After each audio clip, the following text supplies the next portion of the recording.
Chapter 648. Old Man Pai and the other two looked at Xiao Bao's straightforward and slightly long-winded words. If it wasn't for the fact that it was Zhang Xiaobao's handwriting, they would have thought that it was written by someone else. After all, this prediction was too accurate. Xiao Bao and Cuckoo were in Tubo, and there hadn't been any news from them for a long time. This was all written beforehand. Is it true that the price reduction this time is only for a short period of time? Are the Tubo people really out of money? Old Man Chong was very confused about economic matters. After reading the letter, he wanted someone to confirm it. Old Man Pai and Old Man Yao also weren't sure if this was the case. They could only look at Zhang Zhong, wanting to see if Zhang Zhong would follow what Xiao Bao had written in the letter. In their opinion, this was a big matter. Zhang Zhong should go and ask the expert behind him. Zhang Zhong had already read the letter several times. It wasn't that he couldn't remember the contents of the letter, but that he wanted to see his son's handwriting. He had already memorized all the plans. Now that he heard the news of the grain price reduction, he immediately ordered people to spread the news. Thus, starting from Yizhou, the grain price reduction was acknowledged by the Zhang family. The Zhang family had spent a large amount of money to transport grain from other places. Thus, the grain price had dropped. 3 days later, this news spread to other places in Jiannan Circuit as if it had grown wings. Some people actually sent fast riders to other places to spread the news. It was unknown whether it was because of some special purpose or because they were willing to be good people. Boss Qi was preparing to release grain for 2 more days to create a rush to buy grain. When the time came, he would raise the price and give people the impression that it wasn't a problem of the grain price, but that Jiannan Circuit really didn't have any grain. This would cause the people to temporarily stop their usual habit of buying grain bit by bit, and turn it into an explosive stockpile of grain. In the end, before he could completely release the news on his side, the news of the Zhang family releasing grain came from Yizhou. When he first heard this news, Boss Qi was really shocked, thinking that the Zhang family was really releasing grain.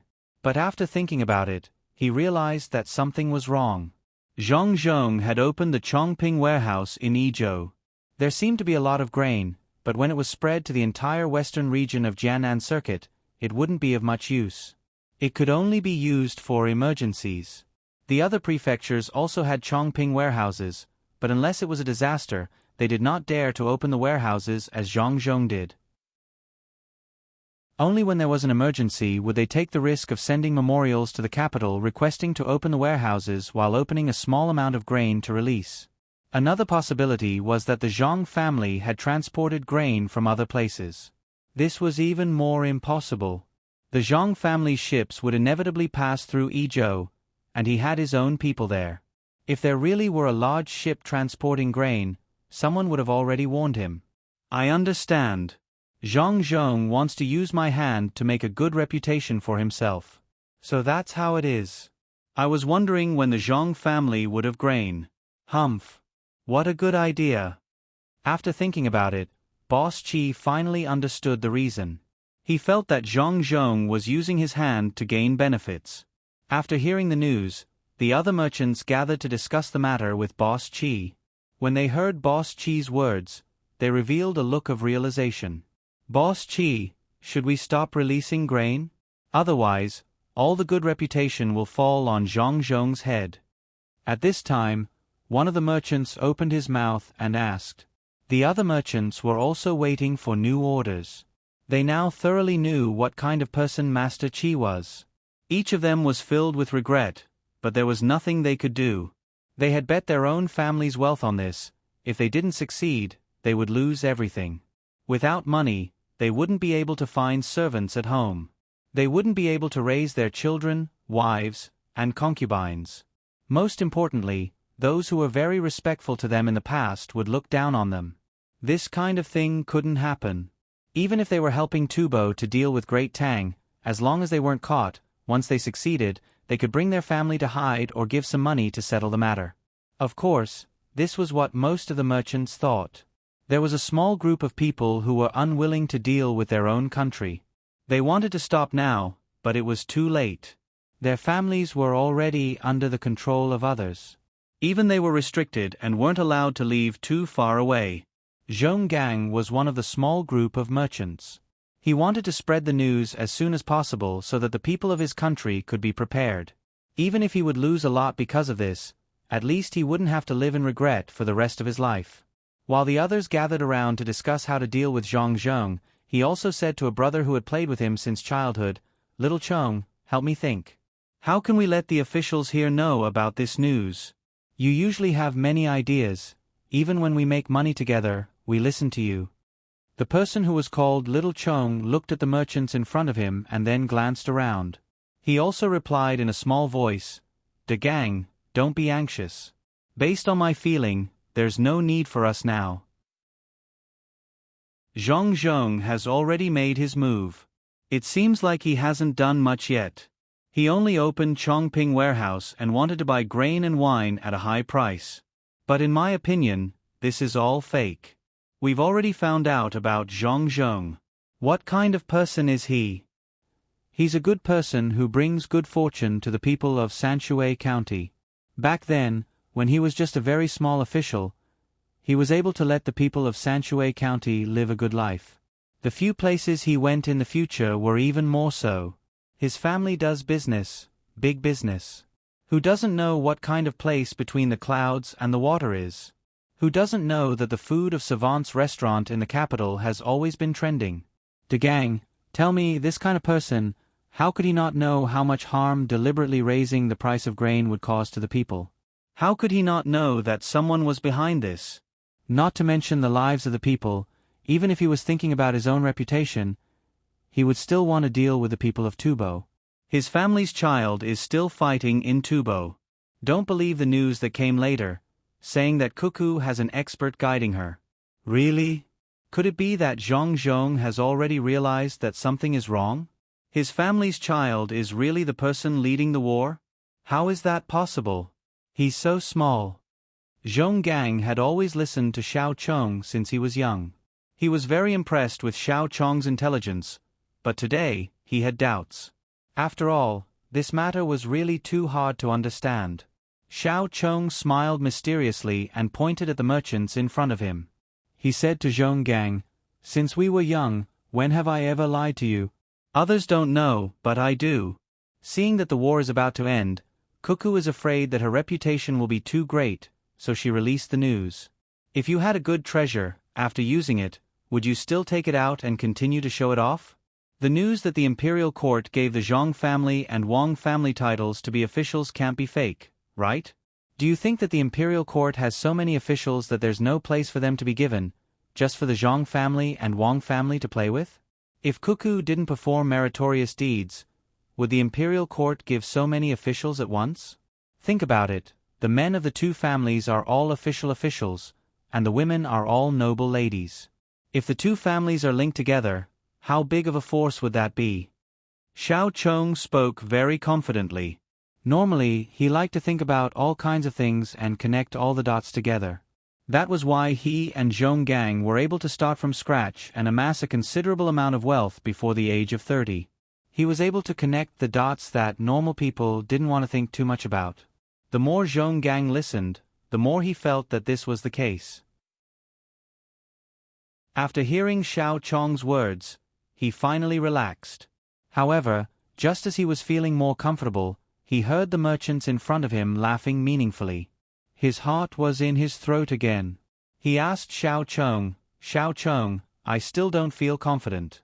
The Tubo people have already collected a lot of grain and even sent a lot of powerful people to hold down the fort. On the surface, I know that the Chi guy is taking the lead. Things have already come to this point, but Zhong Zhong still hasn't made any big moves. Will it be too late? Xiao Chong looked at Zhong Gang's anxious eyes and sighed helplessly. He then comforted him, don't think too much. How do you know Zhong Zhong hasn't made any big moves? Haven't you played the game of Monopoly? I have. You always let me play, but I'm too stupid and can only play at the simplest level. Unlike you, you've already taken the top-level exam twice. Although you haven't passed yet, you'll pass soon. You probably just need to take the exam again. What does this have to do with games? When Zhong Gang heard Xiao Chong mention the game of Monopoly, He thought of his own stupidity and Xiao Chong's cleverness. It wasn't that he didn't want to play a higher level game, but that he couldn't pass the exam. In the end, it was no longer a game. The rules changed again and again. The most amazing thing wasn't the players, but the people who made the rules. It was said that there were still many rules that hadn't been released yet. However, the current situation didn't seem to have anything to do with the game of Monopoly. To have a brother like you, I'm lucky. I don't have to worry about being stabbed in the back. Someone like me can't even get into the top-level exam. Do you know what the top-level exam is? It's not a game. There are a lot of things involved in it. Let me put it this way, anyone who can enter the top-level game is no ordinary person in real life.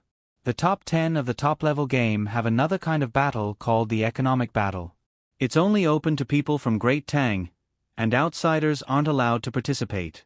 That kind of game contains a lot of things, and it's very complicated. Who came up with the Monopoly game? It's the Zhang family. The rules are all set by them, and they can change at any time. The number 1 is Young Master Song from Between the Clouds and the Water in Sanshui County. Young Master Song is a member of the Zhang family. A few days ago, I heard that someone ranked number 10 appeared here. Can you guess who it is? Xiao Chong explained and then asked another question. Who is it? Number 10. Isn't it someone with the surname Bai? It's said that he's very powerful. No one has ever seen his real face, and even if they did, they would keep it a secret. Do you know who he is? Zhong Gang asked curiously. There were people who knew who the other people were, but the person ranked number 10 was very mysterious and impossible to guess. I know, I found out by chance. It's in Ningzhou. A few days ago, a lot of merchants went there to invest, and since they had nothing to do, they started playing. In the end, they met someone, a girl who wasn't even 15 years old. One of the merchants had entered the top-level game rankings, ranked in the top 100 of Great Tang. In the end, all 4 of them played together. At the beginning, he wanted to defeat the other 3, but as he played, he realized that something was wrong. That girl was really too powerful. In the end, he had no choice but to team up with 2 other people who were also very powerful, about the same level as me, to deal with that girl. This game lasted for a full 3 days, and all 3 families lost. At the beginning, they didn't bring their own items. They had the same capital and the same map, but in the end, they were killed by that girl until they could only parry and didn't have the strength to fight back. That girl is Bai Shu's granddaughter, Bai Xin. Xiao Chong revealed a very important piece of information. After saying this, he looked at Zhong Gang with shining eyes. Zhong Gang looked at Xiao Chong in confusion and asked, "Then what does this have to do with the person ranked number 10? Are you trying to anger me to death?" Xiao Chong pointed at Zhong Gang, speechless. Zhong Gang finally reacted. His eyes widened, and he said in shock, "Xiao Chong, you're saying that Bai Xin is that person ranked number 10? The person ranked number 10 is actually a girl? As a girl, and also Sabai's granddaughter, no wonder she's so mysterious. She's really not inferior to a man." "Yes, you're right. If she wasn't so powerful, how could she defeat a team of 2 people who had also entered the top-level game? The people on the top-level game rankings really live up to their reputation. In that case, with her in charge, everything will be arranged well? She's not the one pulling the strings behind the scenes." After she beat the 3 of them, she said something. She said that she was nothing, and that even the number 1 Young Master Song was nothing. They were still playing, and that the truly powerful person wasn't even on the leaderboard. That person, even if the top 10 people combined, with the entire world as a whole, they still wouldn't have the courage to face him. He's already mastered the art of economy to perfection. Xiao Chong said with a face full of yearning. He really hoped that one day he could enter a top-level game and meet the heroes of the world. It would be best if he could first play a game with Bai Xin and see what kind of ability the person ranked number 10 had. Zhong Gang didn't think too much about it. He couldn't enter the game anyway, so he wouldn't have a chance to play with that person. Once the person reached a certain level, he would no longer be an opponent, but an existence to look up to. After hearing Xiao Chong's words, He thought for a moment and said, "Xiao Cheng, are you saying that the more powerful person is in the Zhang family, and this time he will make a move?" "Who is he? How would I know? What I want to say is that you don't have to worry. Tubo won't be able to cause much trouble this time. Just follow them and watch. Maybe you can learn something from this commercial war." "Alright, everyone is leaving, so let's go too. For now, let's listen to Boss Qi." Xiao Chong finally comforted Zhonggang. Seeing that the people in front of him were almost done with their discussion, he walked over and took the mission he was going to accept. After reading the content on the paper, Wei Wei smiled and left with Zhonggang, who had also accepted the mission. Seeing the merchants leave, Boss Qi sat on the futon and felt that something was wrong. He muttered to himself, "Could it be that some of the merchants are unstable? That doesn't seem to be the case. I knew that there would be people who wanted to quit, but they couldn't. There was no chance. They and their families were all being watched, so it was impossible for them to report anything. Maybe the Zhang family really sent food over? That can't be right. If they really sent food over, they would have taken it out and released it in large quantities. They don't have enough money to continue buying. Men, write a letter to the higher-ups and ask them what they should do next." Boss Qi, who couldn't figure it out, didn't want to waste any more time. He left the matter to the higher-ups and began writing the letter. 3 days later, most of the western provinces of Jiannan province saw the price of food rise again, even higher than before. The news that spread was that there was no more food, and no one knew where the food had been shipped to.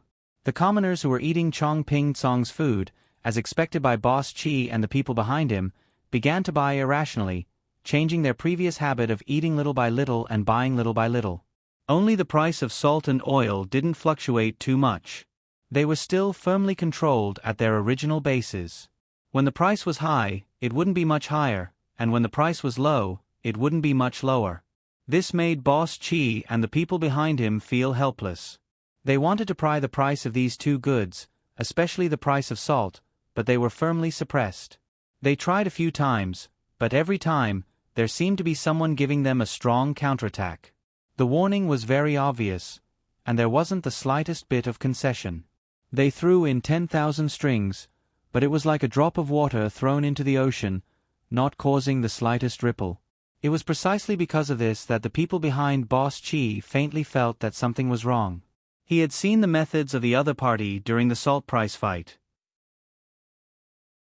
Steady, accurate, and ruthless, and he couldn't find any loopholes. He really couldn't figure out who was behind this. After all, he was someone who had been lying in ambush in Great Tang. He had an identity that others didn't know about. He was also a tycoon who had transcended the game, and he was ranked 11th.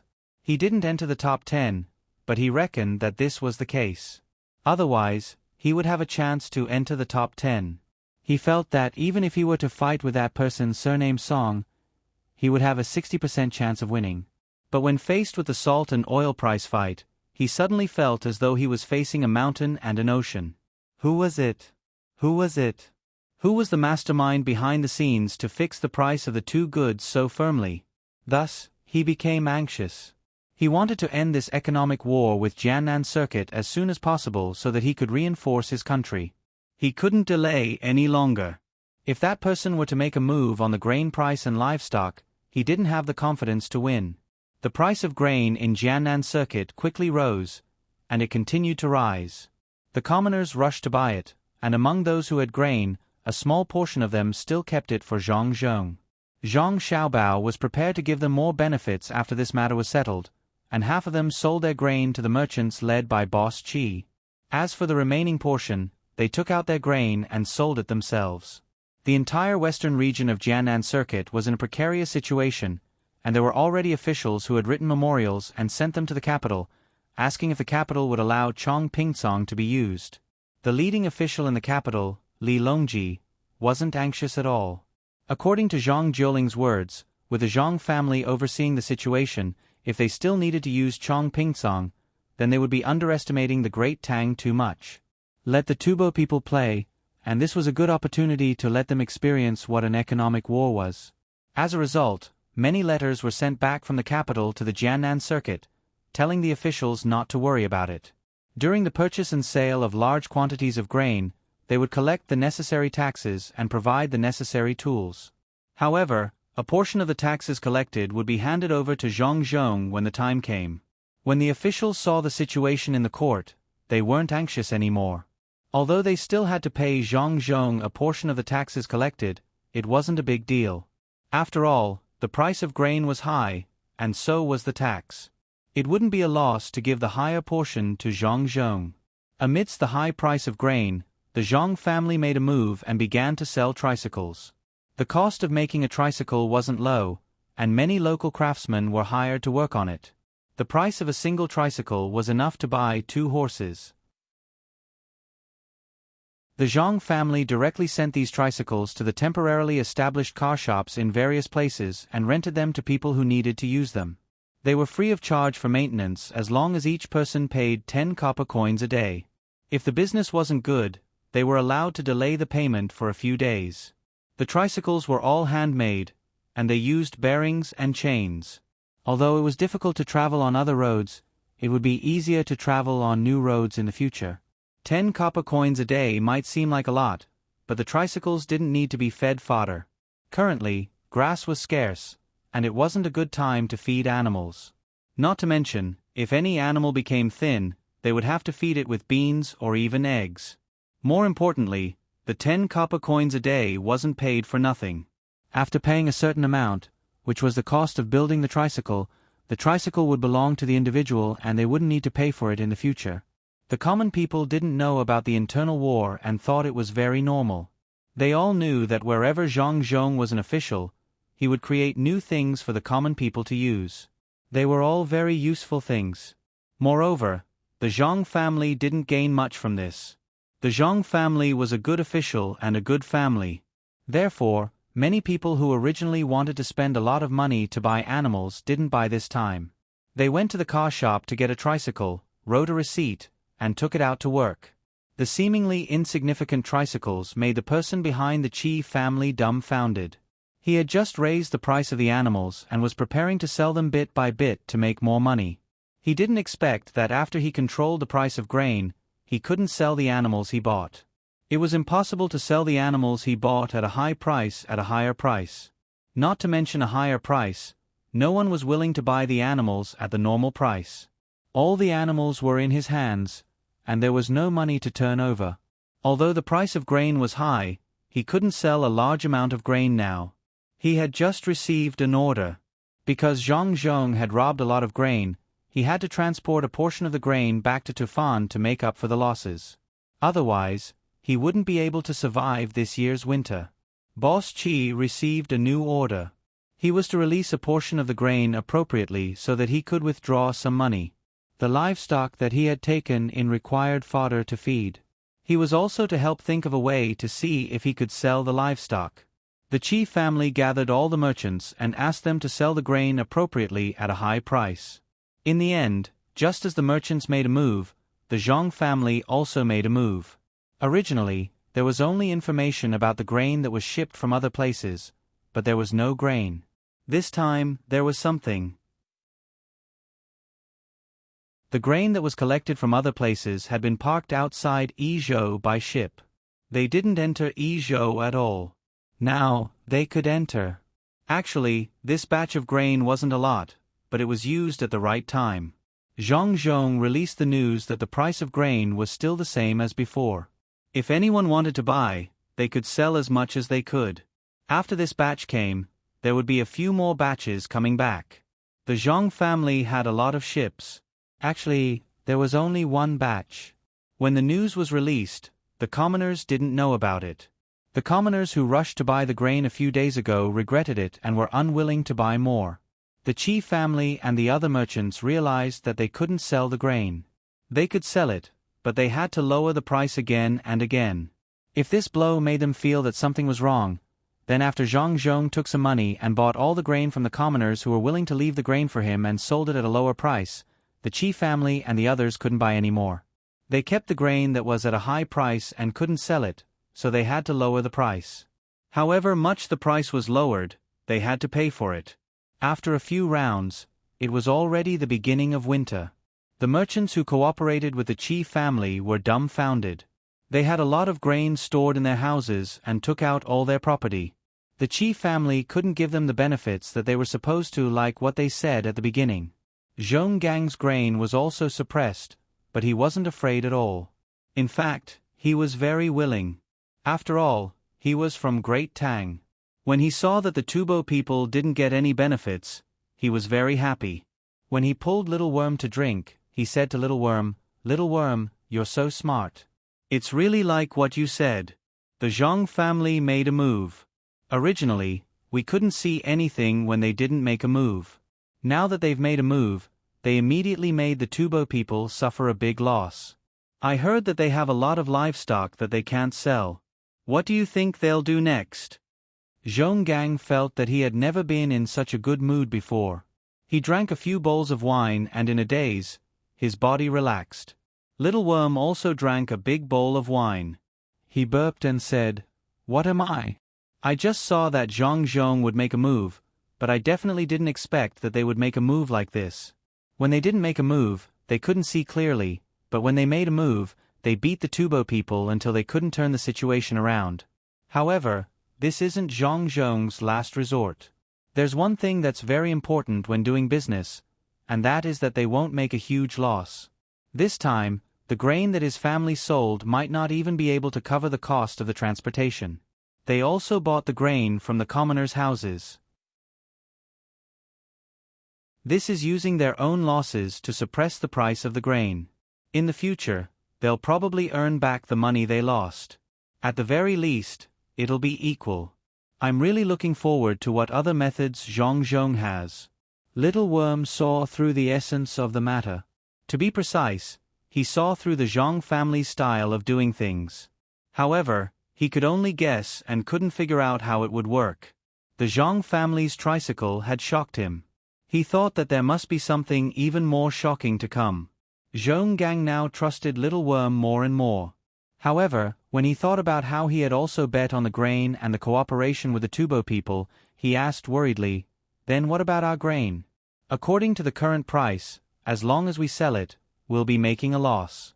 Also, will the imperial court hold us responsible after this matter is over?" "Don't worry. A few days ago, while the Tubo people were flustered, I already wrote a letter to Zhong. The loss of the grain is inevitable, but the responsibility won't be much. After all, back then, we didn't know that the people we were cooperating with were the Tubo people. Merchants pursue profit, and if we don't pursue it well, we can only bear the loss ourselves." Little Worm wasn't worried about being caught and beheaded. He just felt that the loss this time was too great.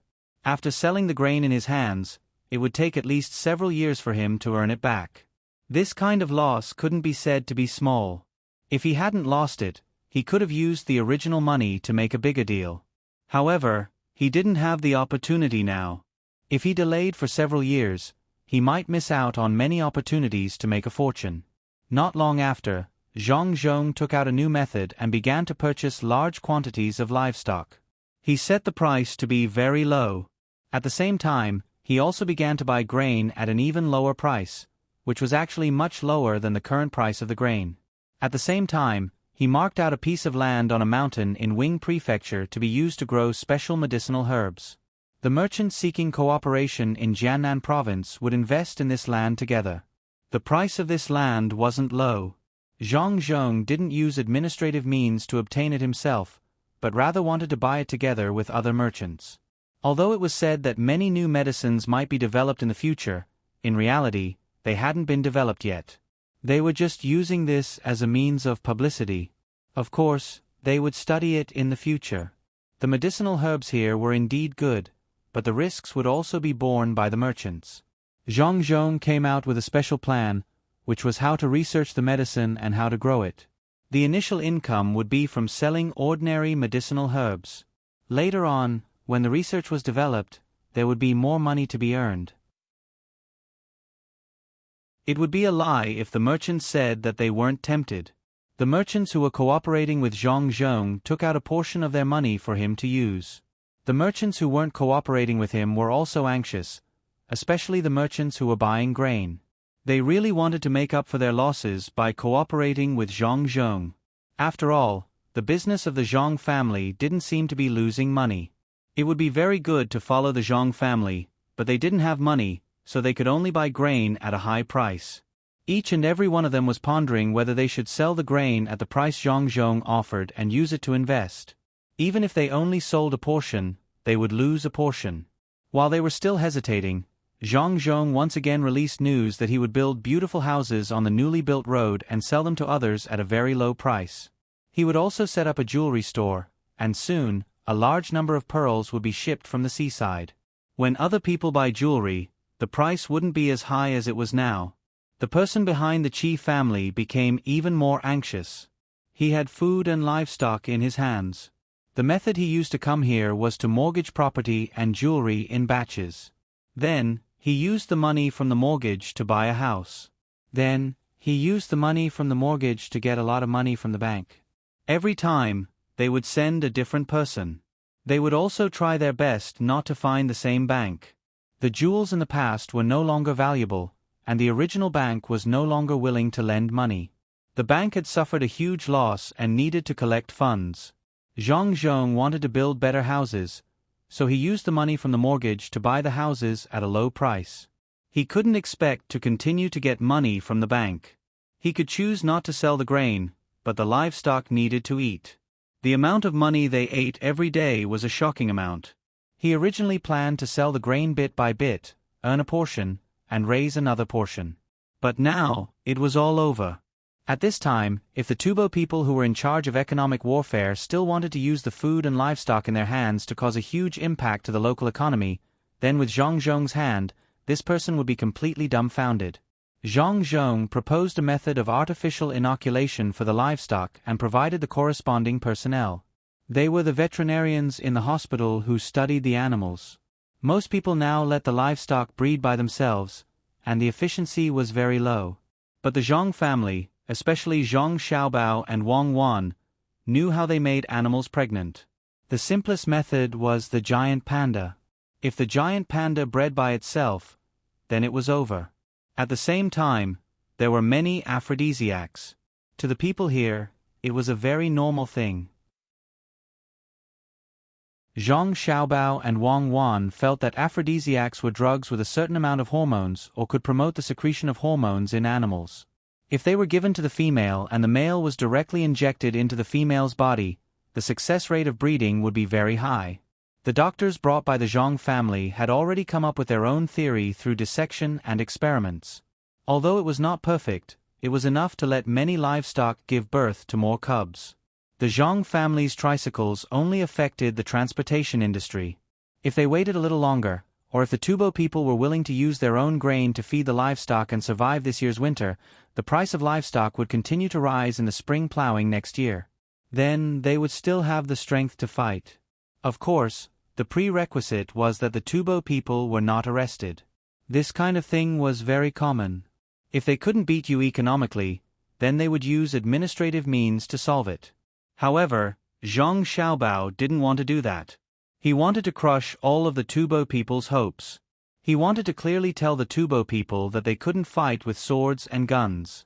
They also couldn't play economic warfare. I don't want to use other means to deal with you. I will let you choose all the areas you want. I will accept all of them. I will beat you until you lose all confidence. Zhang Xiaobao did it. Once the breeding technology was introduced, the livestock would lose its original demand. The people also didn't have to worry. During the spring plowing next year, they would use manpower to plow the land. After a year, there would be a lot of cheaper livestock to use. After all, Zhang Zhong had promised that he would transfer more livestock from other places. At most, they would work hard for a whole spring. They wouldn't have to spend a few times more money to buy livestock. If they really wanted to buy livestock, one was whether they could afford it. Another was that they would rather spend more money and not farm. That way, they wouldn't lose so much money. Zhang Zhong took drastic measures to deal with the Tubo people. He used both real and fake methods to force the Tubo people to the point that they couldn't do anything. Master Qi had already been transferred over. Master Chen, who was in charge of purchasing horses, also went over to discuss a solution. The person in charge had been beaten until he lost all confidence. He finally knew who his opponent was. It was the people from the Zhang family. Moreover, it was the same person who competed with him for the salt price and oil price. In order to ensure that he wouldn't be exposed, the person behind the scenes wore a mask. His voice was hoarse. It was unknown whether he had taken medicine or was pretending. A few people who followed the operation were gathered together. The masked person finally spoke. "You can call me Number 1 or Mask. As for who I am, there is no need for you to know. Now, let's talk. What should we do?" Master Qi looked at this person who he thought was very powerful but lost. He said, "Our opponent is Zhang Zhong. Should we send people to kill Zhang Zhong directly? It would be good if we could get the explosives that they used to blow up the mountain. As long as we get close to it, we can ignite it and blow up everyone around us." Number 1 turned and looked at Master Qi. "Don't say such things in the future. I don't want to hear it. Do you think Zhang Zhong is so easy to assassinate? How many people do he have to protect him? Don't even mention the explosives. They purposely let us send people to steal them so that we can expose more people." Master Qi lowered his head. Number 1 was right. His idea couldn't be realized. However, he was a little unwilling to accept it. Perhaps he saw through his thoughts. A person who cooperated with old Master Chen said to him, "Even if we can kill Zhang Zhong, we can't do it. Cuckoo will go crazy. She will gather all the money in her family and desperately prepare an army. When the time comes to attack Tubo, no matter how many people we lose, we won't be able to stop her. Now, she is only following orders. She won't sell her family's business for the final attack. Just wait for her to come back. I think the Tang Dynasty is preparing to hide her. Don't use her for now. Tubo can use this opportunity to develop. When we have more powerful people, we won't have to be afraid of her anymore." Yes. When Master Qi heard someone mention Cuckoo, he felt hatred and helplessness. The current situation didn't allow Tubo to really force Zhang Zhong and Wang family to gamble with their family's business and launch a crazy attack. If she really did it, then even if Tubo won in the end, they would lose the opportunity to develop. They wouldn't be able to catch up with the Tang Dynasty. When the Tang Dynasty sent troops over, they wouldn't have any chance of winning. Old Master Chen was the most worried. He was in charge of the animals that he bought. He had to find someone to look after them and think of a way to get food to feed them. He had to spend money and worry about it. Especially under such circumstances, he had lost weight. He looked at Number 1 and said, "What I want to know is, who is our opponent? Is it the top 10 people in the so-called Monopoly game?" He couldn't help but admit that Monopoly was a game. Because all the powerful people on the list were equally powerful in real life. When one reached the top, it wasn't a game anymore. It was like a school for economic advancement. According to the popular words of the Tang Dynasty, it was to systematize and rationalize the economic path. Old Master Chen felt that only such a person could defeat Number 1. He didn't know that Number 1 was also on the list and was close to the top 10. He was hiding his strength. Number 1 looked at old Master Chen. He knew that this old Master Chen didn't believe in his ability. He sneered and said, "I can tell you clearly that my opponent is definitely not someone on the list. So what if he is in the top 10? Even if he, Song Jinggong, the Number 1 person on the list, came here and was my opponent, he wouldn't be able to do this."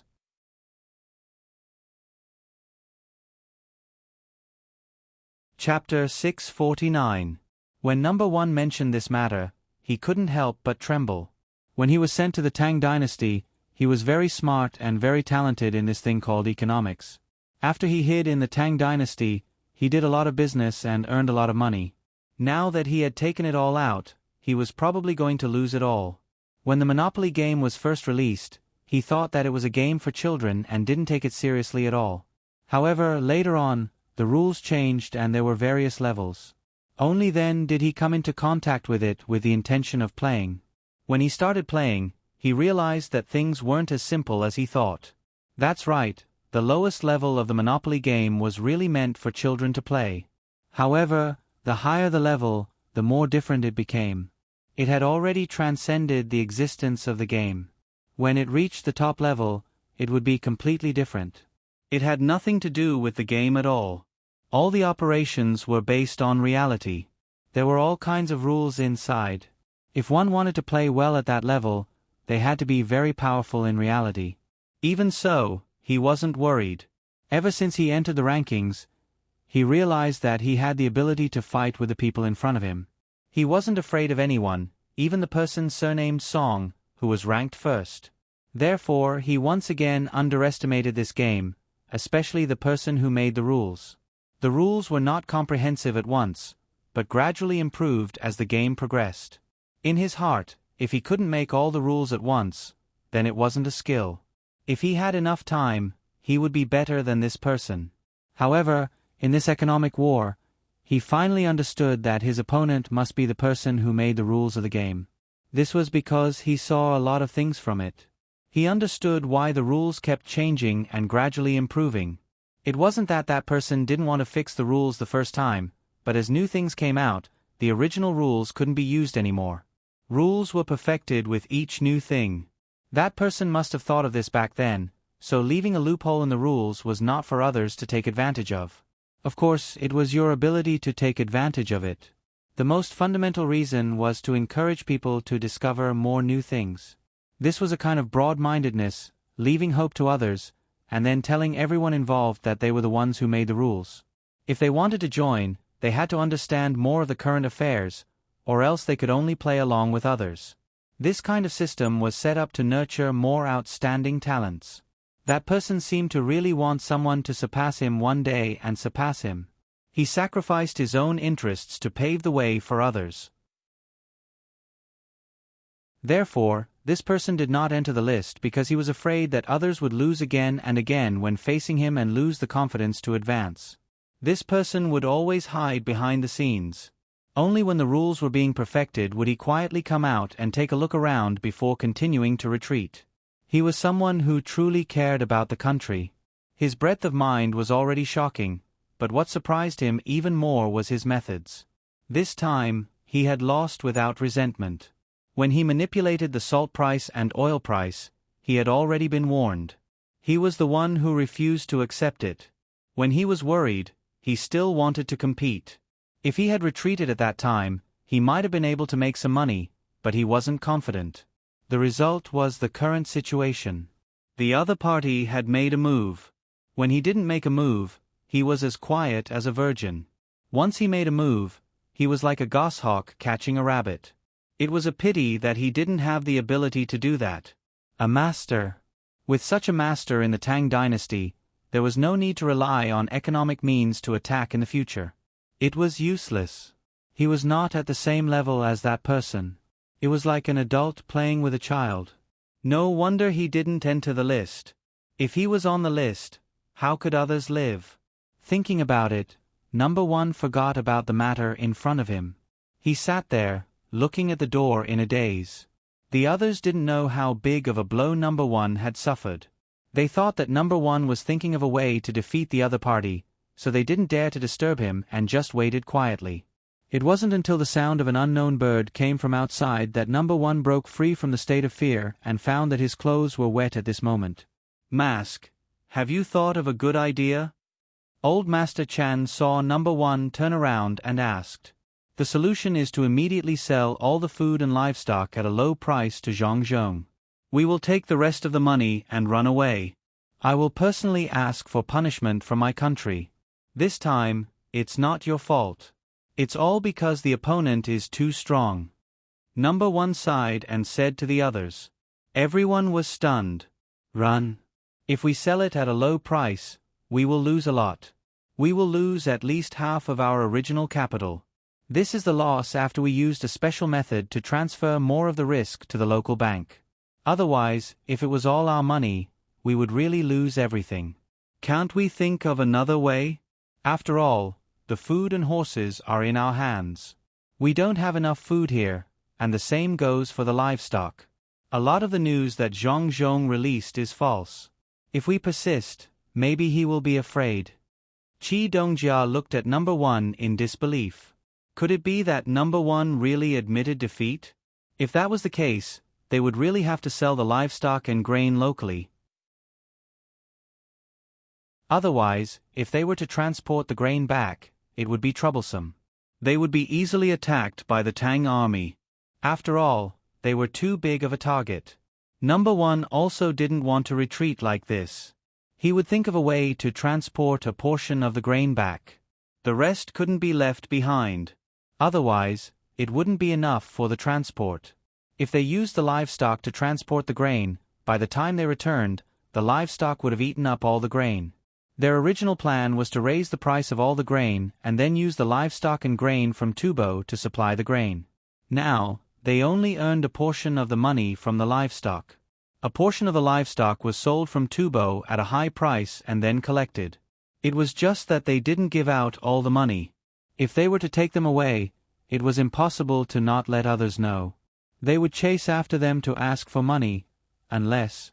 No, this person couldn't be exposed. He was still useful. Reporting, number 1, it's not good. The Zhang family has made a new move. They released some kind of technology. It is said that it can be used to avoid plowing and increase the grain output. They want to test it in several places in Jiannan Road. They have already found someone to sign a contract.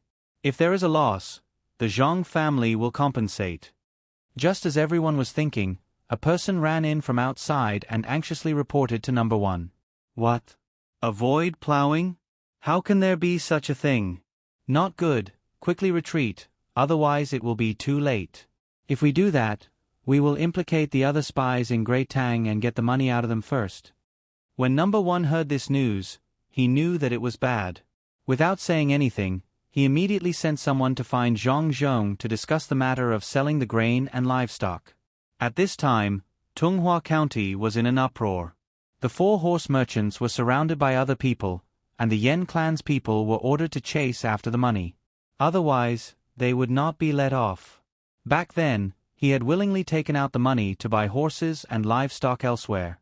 However, after 2 transactions, it was the old man of the Yen family who proposed to give the goods first and collect the money later. He had even guaranteed it. Now that other people didn't need the livestock anymore, who knew what would happen in the future if he didn't want the money? Thus, the 4 horse merchants were surrounded by people, and Old Man Yen was ordered to lead them and ask for the money.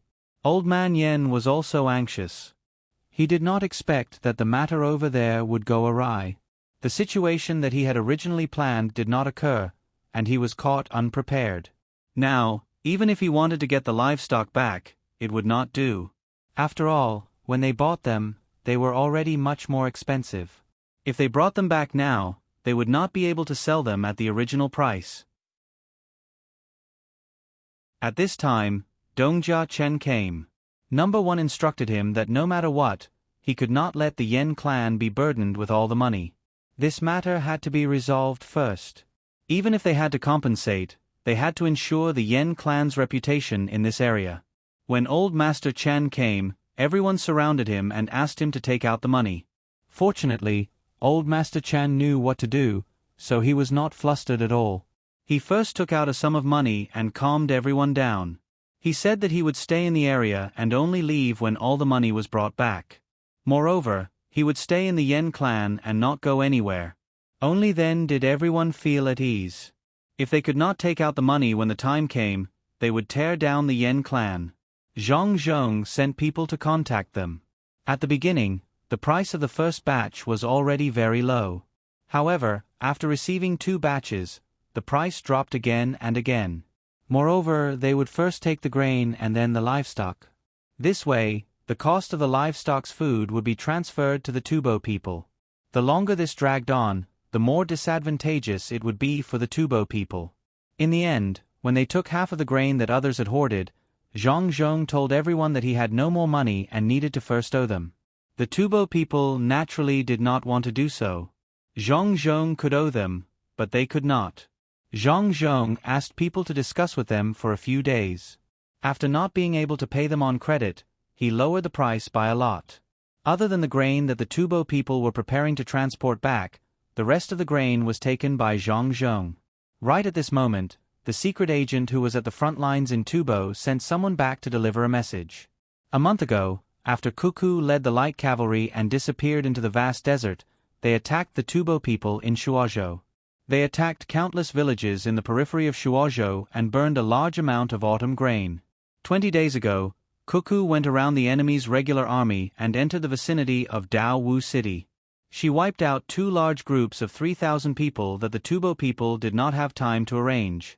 She almost attacked the city by tricking the enemy into opening the city gates. After she was discovered, she killed 1,000 soldiers and disappeared again. She also burned a large portion of the Tubo people's autumn grain. 15 days ago, Cuckoo led the light cavalry and headed north. After that, she hid in the mountains and avoided a group of Tubo people. She used the Tubo people's clothes and voices to trick the enemy into opening the gates of Gada City.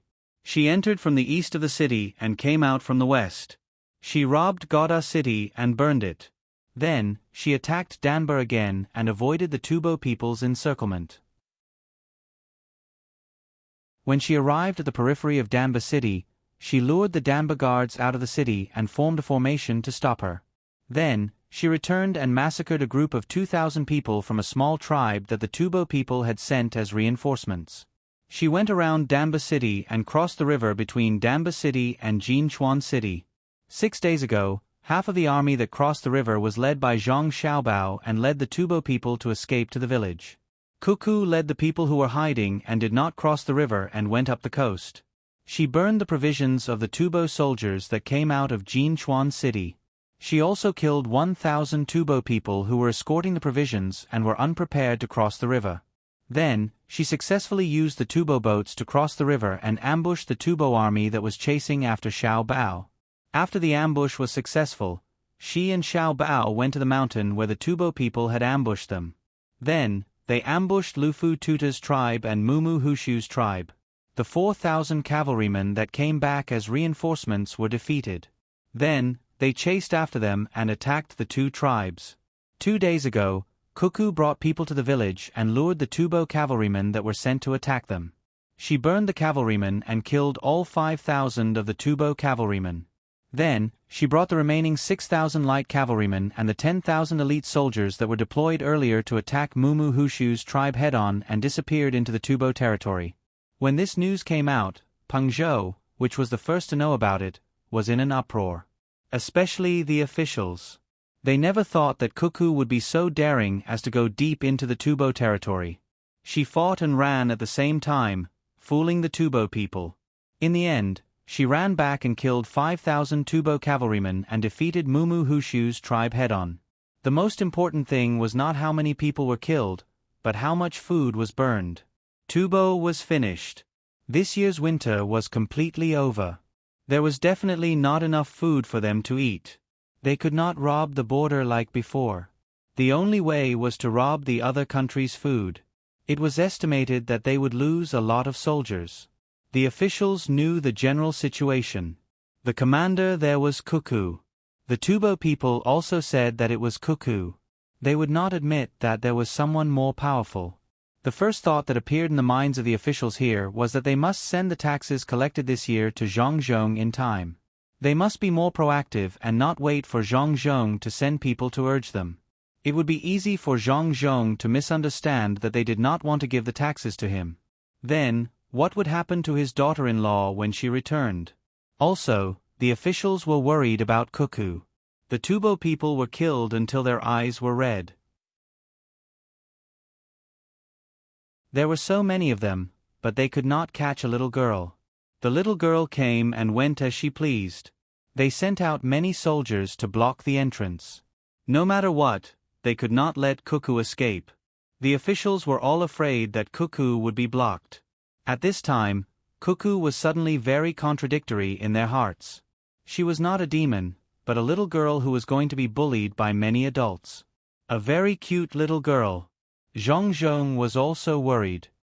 He did not expect that his daughter-in-law could be so good.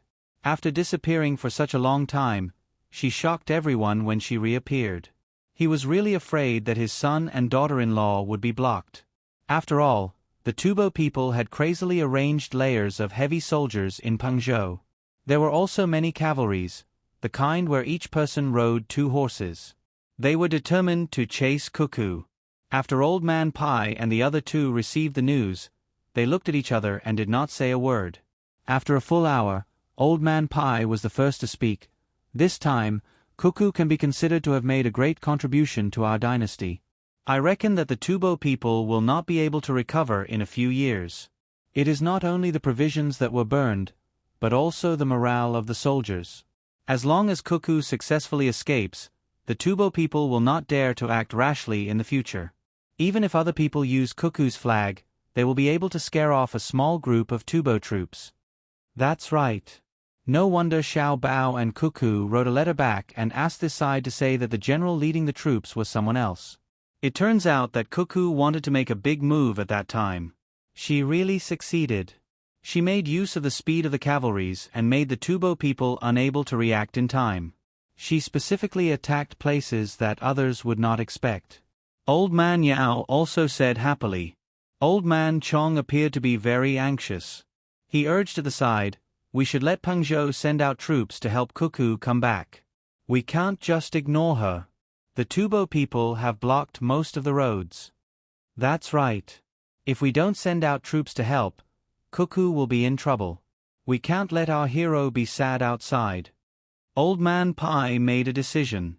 Old Man Yao immediately asked someone to bring the 4 treasures of the study and prepared to write a letter to the people in Pengzhou.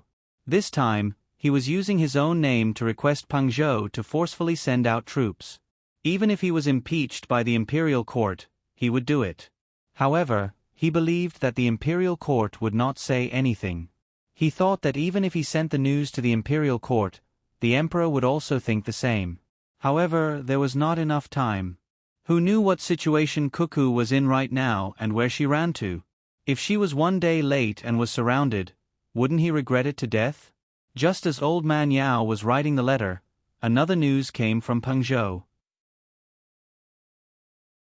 This time, it was not from the Tubo people, but from Shui Yunlai. Zhong Zhong took the letter and hurriedly found Old Man Pai and the other 2. He said to the 3 of them, don't be in a hurry to write a letter to Pengzhou to send out troops. Cuckoo and Xiao Bao wrote a letter saying that we don't have to worry about them. When we saw the letter, they were already on their way back. If we miss them, we can go to Chonggu town to pick them up. Bring more ginger so that we can make soup. Chonggu town? Where is it? Old Man Chong asked curiously. Old Man Pai used to be an official here and knew the general location. When he heard that it was Chonggu town, he immediately knew why Cuckoo and the others had returned. He said, Cuckoo and the others were preparing to cross the Great Snow Mountain. No wonder she still had the logistics people and the people there walk back through Pengzhou despite the dangerous situation previously. It turns out that she didn't want the enemy to discover that there was another way to get here. The Great Snow Mountain is indeed dangerous.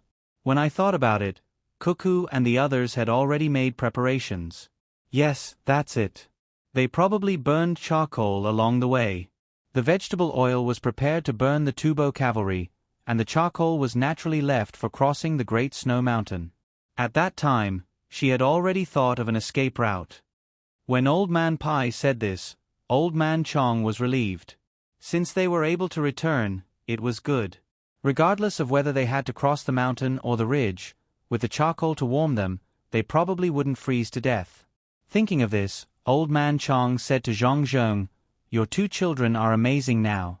One is leading the army over there, and the other left a plan early on to win the economic war over here. One is a scholar, and the other is a warrior. We don't have to worry about them in the future. After Zhong Zhong knew that his son and daughter-in-law were fine, he was happy.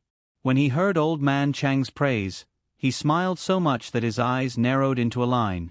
He said humbly, you flatter me, you flatter me. The children still need to learn more.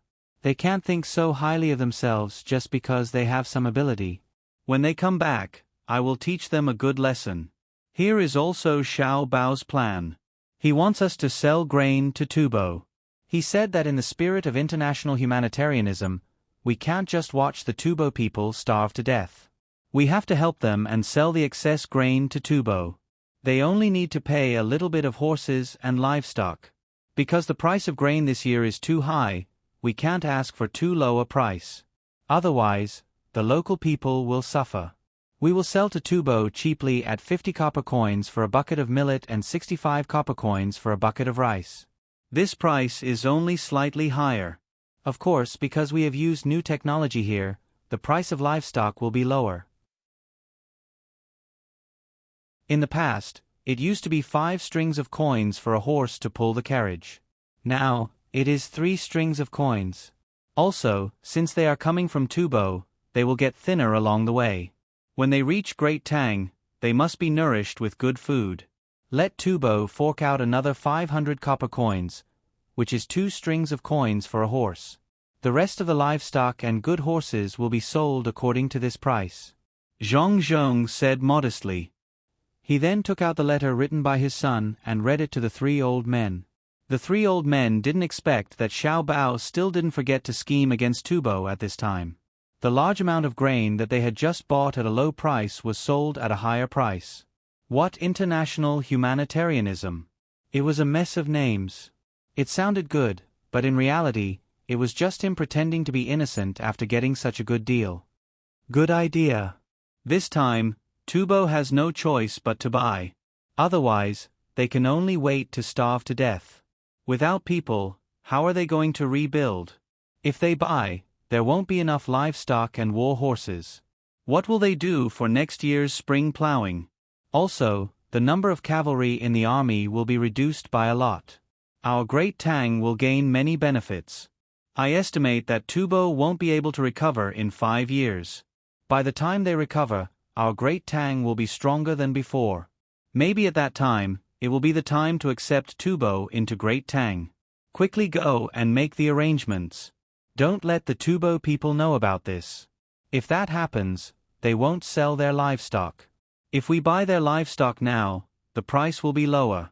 Old Man Chong said excitedly and urged Zhang Zhong to make the arrangements. While waiting for Zhang Zhong to buy the livestock at a low price, the 3 old men discussed and prepared to bring people to Chongo Town to fetch Cuckoo and Xiao Bao back. It would be very cold to cross the snowy mountains, so they prepared some ginger soup for the heroes. Zhang Zhong bought the livestock very quickly and didn't continue to bargain. He directly gave the money and asked the Tubo people to give the money to the Yen family in Tunghua County. At this time, Tubo No. 1 had no more money. All the money he had invested in the beginning was given away. In the end, the Zhang family made a profit. They made a lot of money from the grain and livestock. The people who bought and sold the livestock made a lot of money. The people who grew grains made a profit. The people who didn't grow grains also didn't make a loss. Although some of them bought grains at a high price and hoarded them, Zhang Zhong compensated them by getting them to repair the road. This money was enough to make up for the portion that they bought grains at a high price. Otherwise, Zhang Zhong didn't lack manpower. Why did he specially look for the people who didn't grow grains? The people who grew grains were also idle. The person who lost the money was Tubo's No. 1. He had put in all the money he had earned in the past, as well as other jewelry. The bank had also lost some money. The price of the house was obviously not as high as the original price. The people who made a loss were the merchants who cooperated with the Tubo people. They really made a loss. Zhang Zhong didn't care about them. Who asked them to do it when they knew the consequences of raising the price of goods? It was already good enough that he didn't arrest them and punish them. It was impossible for him to directly give them the money they lost. However, some of them wrote letters to him later. Zhang Zhong didn't give them money. Instead, he cooperated with them to do business and let them make up for their losses. When he collected the grains, they were also willing to lower the price of the grains again and again to give others a start. After Tubo No. 1 made the arrangements, he ran away. He didn't know that someone in Great Tang had been watching him for a long time. It was just that they didn't want to catch him. They wanted to keep him and make use of him at a critical time. It was the same for the others. On this day, there was a rare moment of sunlight in winter. The people were busy repairing the road and the merchants were also doing their own business. Zhong Gang and Little Chong were about to reach Yingzhou. They were invited by Zhang Zhong to discuss a business deal. If it wasn't because they had money, where would they have money? They had already lost it. When Zhang Zhong gave them their name cards, he had written it very clearly. He invited them over and didn't plan to get much investment from them because when they were merchants, they didn't put all their thoughts on money. At the very least, they were still patriotic when it came to selecting seeds. With this patriotic heart of theirs, they would be given a chance. Little Chung, does Lord Zhang really know everything? So he already knew about this matter but didn't say anything. I thought he knew. Zhong Gang, who was sitting in the carriage, was so happy that he couldn't sit still when he realized that there would be a good business deal in Yingzhou with the Zhang family. He hated that he couldn't grow a pair of wings and fly to this place as soon as possible. Little Chong was also happy. He said to Zhong Gang, "De Gang, now you know how powerful the Zhang family is, right? They know everything, but they don't say anything. They'll make trouble for whoever participates in it. Right now, I want to go there and have a fight with Bai Xin. I want to learn from her. She'll like you? You haven't even entered the top ranking. She's ranked 10th.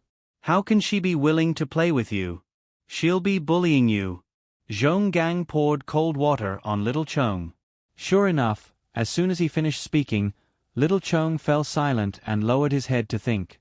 After a while, Little Chong raised his head and said, "Then I'll give it a try." Fighting against an expert can improve. Even if I have to pay a little more to have her fight with me, I'm willing. While the two of them were talking, a large number of people came from the main road in the west. The line was very long, and the people at the front were all on horseback. Their carriages immediately stopped to make way for them. The driver stood respectfully under the carriage and looked at the approaching line. He was so excited that his face turned red. When the person at the front of the line came close to him, he knelt down in front of the tattered flag that was fluttering in the wind. The driver's actions stunned Little Chong and Zhong Gang, who had just gotten off the carriage. When they looked at the flag and recognized the pattern on it, the two of them also became excited. On the tattered flag was a cute rice sprout. The rice sprout was trying its best to pull the carriage with its big eyes. By now, almost everyone knew what this flag represented. When the two of them looked at the travel-worn riders in the line, they immediately knew what kind of team this was. The great Tang's light cavalry that had killed countless enemies under the command of Cuckoo from the logistics camp in Yizhou and had made a name for itself in Tubo. In the middle of the crowd, there were two children on horseback. They nodded and smiled at the people who suddenly saw them and made respectful expressions. The boy looked very energetic, while the girl was smiling like a flower. When the people on the road saw them, they all felt that these two children were so cute that they couldn't describe it. How nice would it be if they were their own children? This was especially so for the girl. She was so bright, and her sweet smile made people feel very comfortable. It would be even better if they could hug her and give her a big kiss. Of course, the people only thought this. They knew who this cute and obedient girl was. Although the imperial court had already released news that there was an expert behind Cuckoo, many people still didn't believe it. Especially after people gradually understood the situation behind this economic war, the people believed that it wasn't a big deal for the Zhang family to have an expert. It was this cute girl who led an army to kill the Tubo army that had less than 10,000 people and made them run away, not daring to fight. It was this girl who made the Tubo army use countless soldiers to encircle and annihilate them. It was this girl who used blood to question whether the Tubo army dared or not. Now that the girl had returned home, her smile was so beautiful. Where was the bloodiness of the battlefield? It was all because the Tubo people were too evil. Otherwise, how could such a good girl kill so many people? Yes, that's right, that's it. What demon? She suddenly became ignorant and didn't know how to name herself. She was clearly a fairy.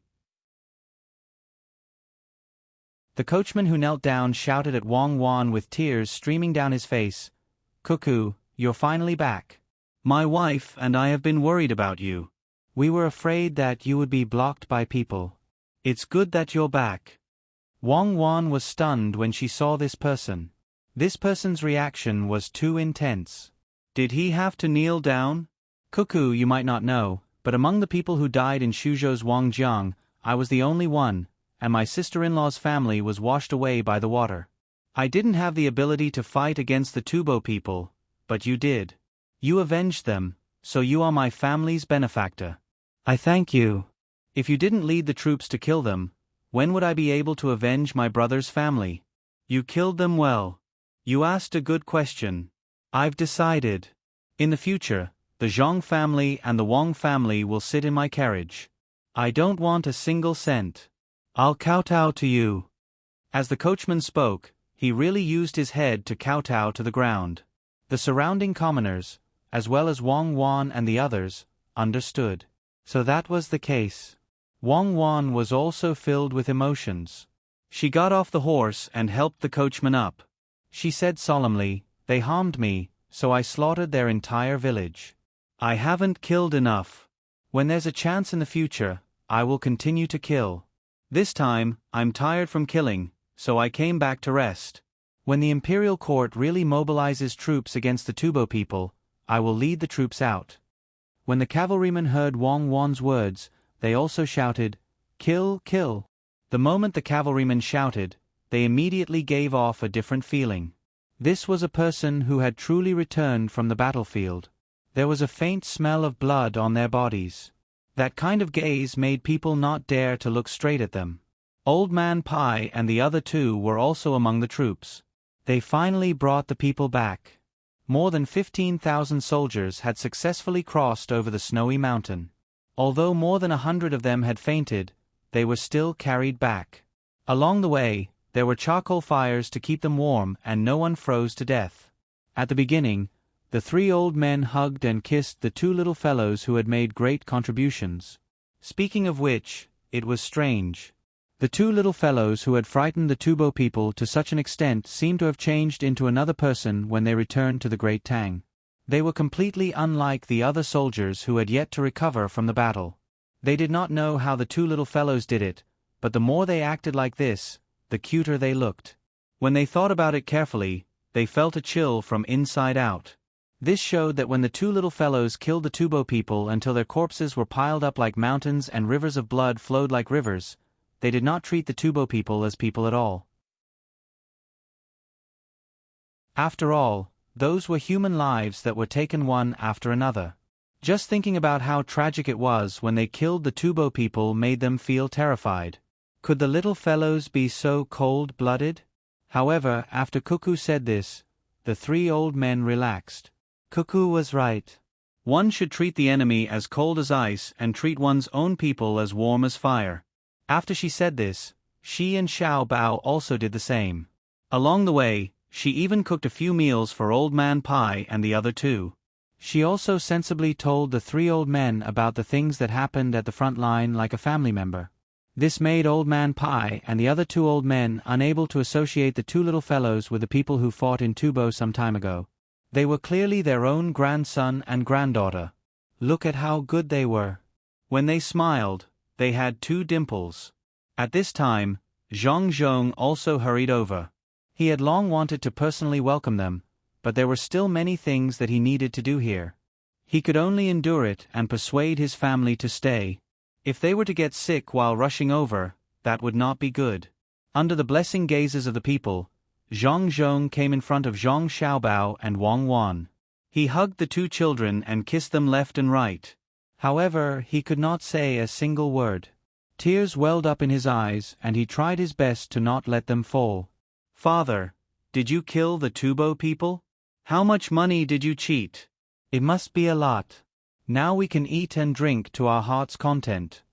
Zhang Xiaobao also enjoyed his father's care and said to his father, "What do you mean by how much money did you cheat?" "We did honest business and earned a lot. Cuckoo brought people over there to burn a lot of food. I reckon that most of it is still behind. Next time, you are not allowed to run away for many days without giving me any news. Xiao Bei and the others are talking about you too every day. They even broke boats and stuck maple leaves on them. If you 2 don't come back, they will get sick. They won't be able to play every day and won't eat much." When Zhang Zhong heard his son's words, a smile appeared on his face. He said a few words to his son and daughter-in-law. Only then did he stand up and walk forward while holding one in each hand. The cavalry behind her also dismounted, leading their horses and following behind. At the very back were the 10,000 elite soldiers. They had only fought a single battle, and had defeated a portion of the Tubo troops. While they were feeling happy, they were even more convinced of the female general, Wan Wan.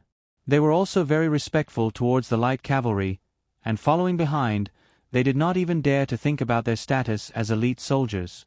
The cavalry had killed countless people. Even if it was not enough at the beginning, after this battle, they were no longer ordinary soldiers.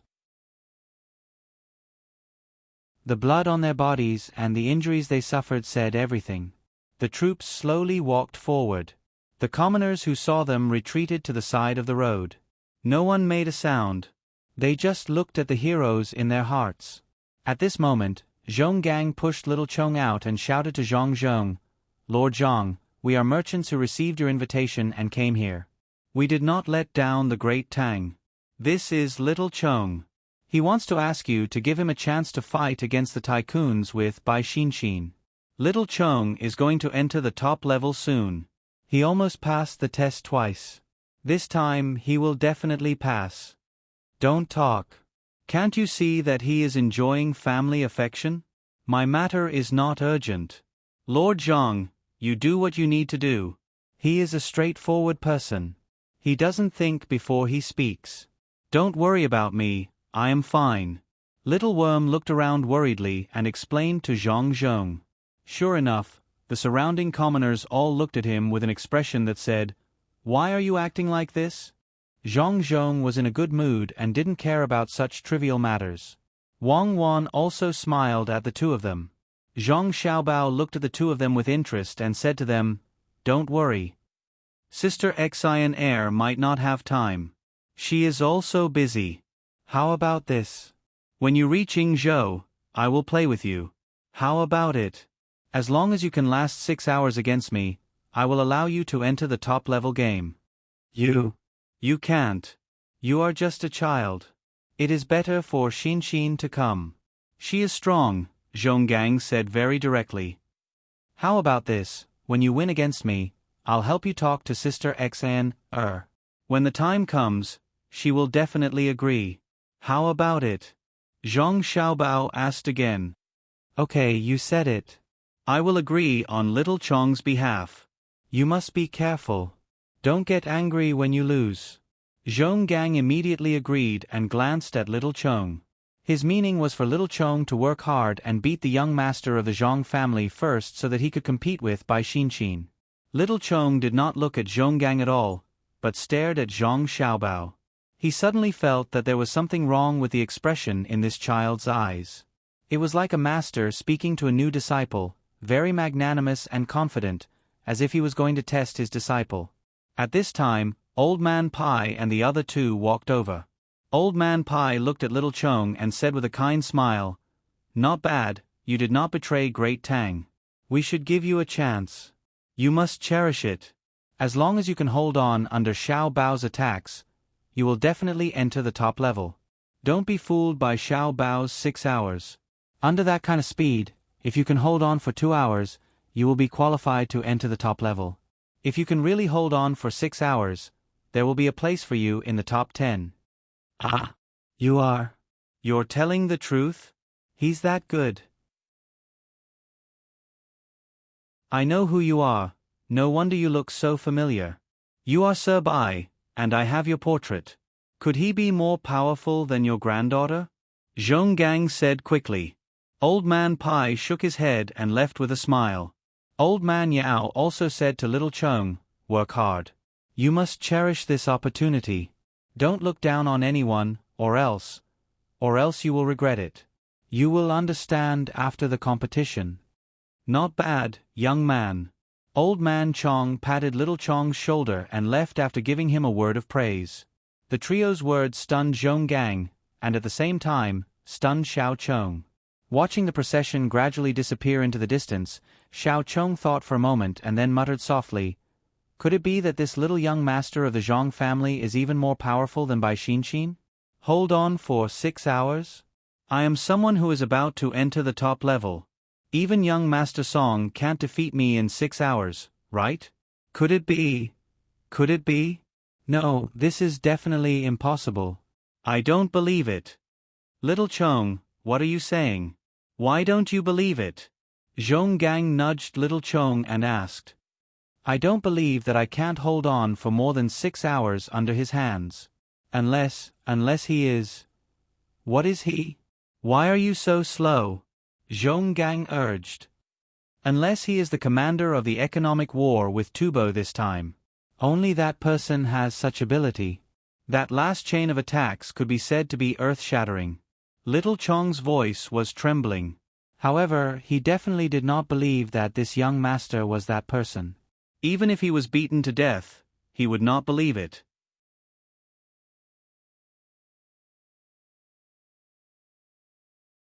Chapter 650.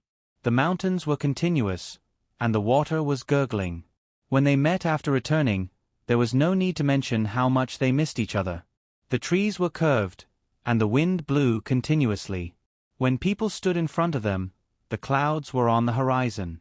Xiao Bao and Cuckoo were pulled along by Zhong Zhong as they walked back unhurriedly. Behind them were the light cavalrymen who were leading the horses, as well as the remaining 9,000 elite soldiers who were defeated in just one battle. The originally busy commoners weren't in a hurry to do their own things. They also followed at the back of the group, hoping that they could do something to help. They all knew that they didn't have to worry about Tubo invading the border. At least within 3 years, Tubo wouldn't be able to recover. This time, they were crippled. It wasn't that they lost a lot of soldiers, but that their morale was destroyed. After traveling for 2 hours, they arrived at the mountain entrance to Wing Province Prefecture. What entered Zhong Xiaobao and Wang Wan's eyes was a paved road. The middle of the road was paved with stones, and the 2 sides were complemented by cement. The cement road was for pedestrians to walk on, and the middle was for horses to run on. There happened to be a group of merchants in front of them. There were also many commoners helping to transport the goods. Just now, there were already people who took the small path to deliver the news in advance. Each and every one of them stood in place, not daring to block the way, so as not to delay the hero's return home. If the dozens of big merchants here were to join forces, they could once again shake up Jiannan Province's stable economic environment like the Tubo people. However, none of them appeared to be complacent. Even their voices were very soft. This time, it wasn't because of Zhang family and Wang family's financial resources. It was all because of Cuckoo, the great general who had fought in Tubo for thousands of miles without a single defeat. For the sake of the commoners, she had slaughtered countless Tubo soldiers. It would be a lie to say that they weren't afraid. If by any chance someone blocked her path, the little child's temper flared up. Who would care about who you were? Perhaps she would flip over and get on the horse, letting you personally experience the power of the cavalry's charge. However, when Zhong Zhong held his son and daughter-in-law in each hand and walked over, many of the merchants rubbed their eyes. Could the little girl who was skipping and jumping as she walked be the demoness who killed Tubo, who had 4 times the military strength of the Tubo people and didn't dare to move lightly? She didn't look like it. She didn't look like it at all. She was clearly a carefree little girl next door. If it wasn't for the tattered flag fluttering behind her back, who would have thought that this girl would still have a smile on her face when she killed? As Wang Wan approached, the merchants tacitly took a step back to show their modesty. When Cuckoo nodded and smiled, the merchants also responded with what they thought was the most sincere smile. They were worried that if their expressions were wrong, they would be killed on the spot by the light cavalry behind them. There was no need to doubt whether they dared to do so. The soldiers who had returned covered in blood and had yet to fully adapt to the situation only had the dignity of a general in their hearts. They did not care about anything else. Axes, pickaxes. I'll unload the goods from the truck. You guys load them up and help me share the load. Quick. A person in the crowd who was pedaling a tricycle said to the 2 people next to him. He began to dump the goods. The tricycle was designed with the function of flipping. With a press and a tilt, all the goods on the tricycle were dumped onto the ground. "Ho, you want to pay for it? The goods are spoilt, the owner should take action," Fu Tu complained as he hurried over to reload the goods. "Fine, I'll pay for it. I'm going to pull a big hero home. As long as I can pull him, I'll pay for it." Ho pushed the tricycle forward. A merchant who hired them to carry the goods saw Ho dumping the goods and his expression changed. He wanted to flare up but held it in. He did not dare to cause trouble at this time. When he heard Ho's undisguised words and saw Ho rushing forward, the merchant's expression changed again. He smiled and said softly to Axe and Pickaxes who were worried for Ho, "It's fine, it's fine. It's just some goods. It's fine to throw them all away. Ho can't pull anyone, but I won't say anything. If he pulls anyone, I'll personally treat you to a drink. This is a good thing, a good thing." Axe and Pickaxe were stunned. Since when did the most unreasonable Chang Dongjia become so easy to talk to? Did the sun rise from the west? Only Boss Cheng knew in his heart that Ho's reasoning was too good. Regardless of whether he managed to pull anyone, he could not find trouble with him. Otherwise, if word got out that he dealt with a person who wanted to pull a big hero and the big hero did not care, others would drown him with saliva. Even if he was not wrong to ask for compensation, no one would reason with him. Everyone was shocked by Shou Tu's sudden charge.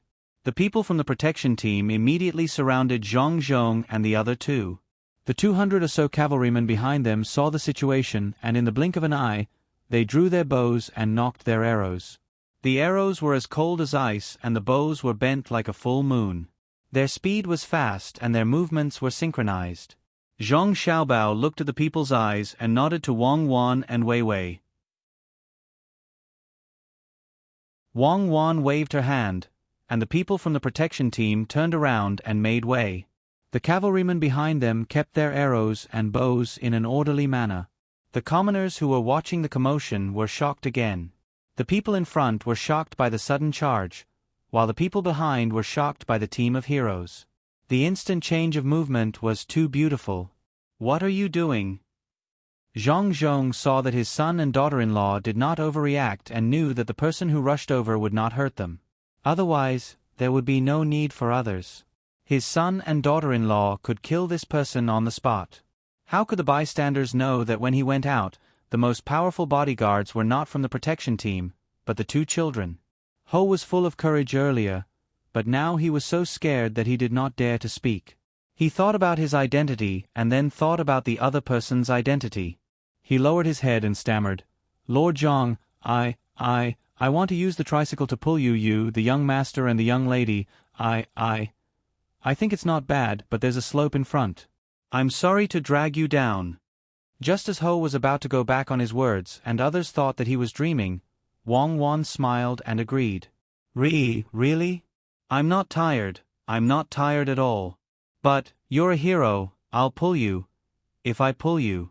You said it yourself, I'm a hero. I'm not paying to sit on your tricycle. Uncle Zhang, Xiaobao, let's get on. Our hometown's tricycle is more comfortable than the horses from other places. Wang Wan helped Ho out of his predicament again. She took the lead and got on the tricycle. She did not care if the tricycle was dirty or not. Zhang Xiaobao sat beside Wang Wan, while Zhang Zhong sat opposite them. He nodded to Ho and said, "Let's go. We trust you. Cuckoo and Xiaobao can sit on our hometown's tricycle. It's better than riding outside. It's hard to ride on a foreign land's tricycle, but our hometown's tricycle can worry us." When Chu Tu saw the three of them get on the carriage and Governor Zhang's words, his eyes turned red. This trust made him feel warm. He lifted his leg and got on the carriage. Looking ahead, the originally tiring slope had become a flat road in his eyes. He realized that his body was filled with energy. Even if he rode to the top of the snow mountain, it wouldn't be a problem. The people around them were shocked once again, and then they revealed happy smiles. In their eyes, these three people who were so high that no one could compare with them sat on an ordinary tricycle and didn't lose their dignity at all. They were cold to strangers and peaceful to their own people. The contrast between the two made people understand them better. They did not show the slightest bit of arrogance and did not look down on people of lower status. This was Wing Prefecture's Governor Zhang Zhong and his family. The commoners thought as they looked at the blue sky with floating clouds. They had never felt so good before. "Ho, did you see that? Capable people will never show off their power to their own people. Only incompetent people will show off their power to people like us." Axehead said to Ho Head as he moved the goods left behind by Ho Head into his car. Ho nodded. "Isn't that so? Our county's small officials ask the bailiffs to scare us and talk about how powerful their servants are. They bully us. Look at Cuckoo. When she was in Tubo, she killed thousands of people with a wave of her hand. She did not look down on us. How can our county's small officials be compared to her?" Chang Dongjia's jaw dropped as he watched Ho Tu drag the three away. He blinked twice and smiled like a flower. He said to Ho Tu and Axe Tu, "Take your time, there's no rush. If you can't pull any more, just throw the goods away. Don't tire yourself out. Remember to find Ho Tu when we get there. Let's have a meal together." Ho and Axe looked at Chang Dongjia in a new light. They felt that Chang Dongjia seemed to have changed into a different person. Ho thought of a prostitute and shook his head. "Cheng Dongjia, it's fine as long as you pay me. I won't look for a woman. Otherwise, if my wife finds out, she'll twist my ear off." "Ha ha ha, you're so timid. You're afraid of your wife. Let's not talk about the pay today. How much is it? If you're really afraid of your wife, just order a few more dishes and put them in a lunchbox to bring back." Cheng Dongjia patted Shou's shoulder and said with a smile. Axe was puzzled. He looked at Cheng Dongjia and asked carefully, "Cheng Dongjia, what are you?" "What am I? I used to think too highly of myself.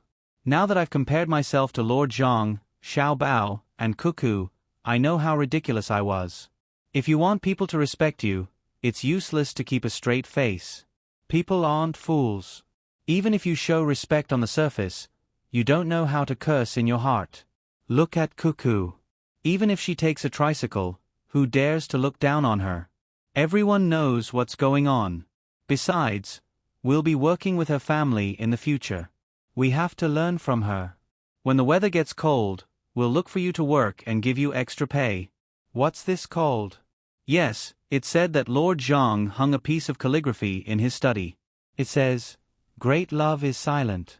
When Cheng Dongjia saw the scene just now, he suddenly understood many things. He said a few words to Axe and Ho. With his hands behind his back, he walked in front of them. He looked 10 years younger. When it was almost evening, Ho finally brought Zhang Zhong and the other two to the prefectural city. Although he was sweating profusely, he still had a lot of energy. On the way there, he even chatted with Zhang Zhong and the other two, which made him very excited. It wasn't just because he could talk to 3 people of high status. Most importantly, he said that it was tiring to ride uphill. Hero Cuckoo seriously promised that she would immediately come up with new technology to change the current tricycle's speed.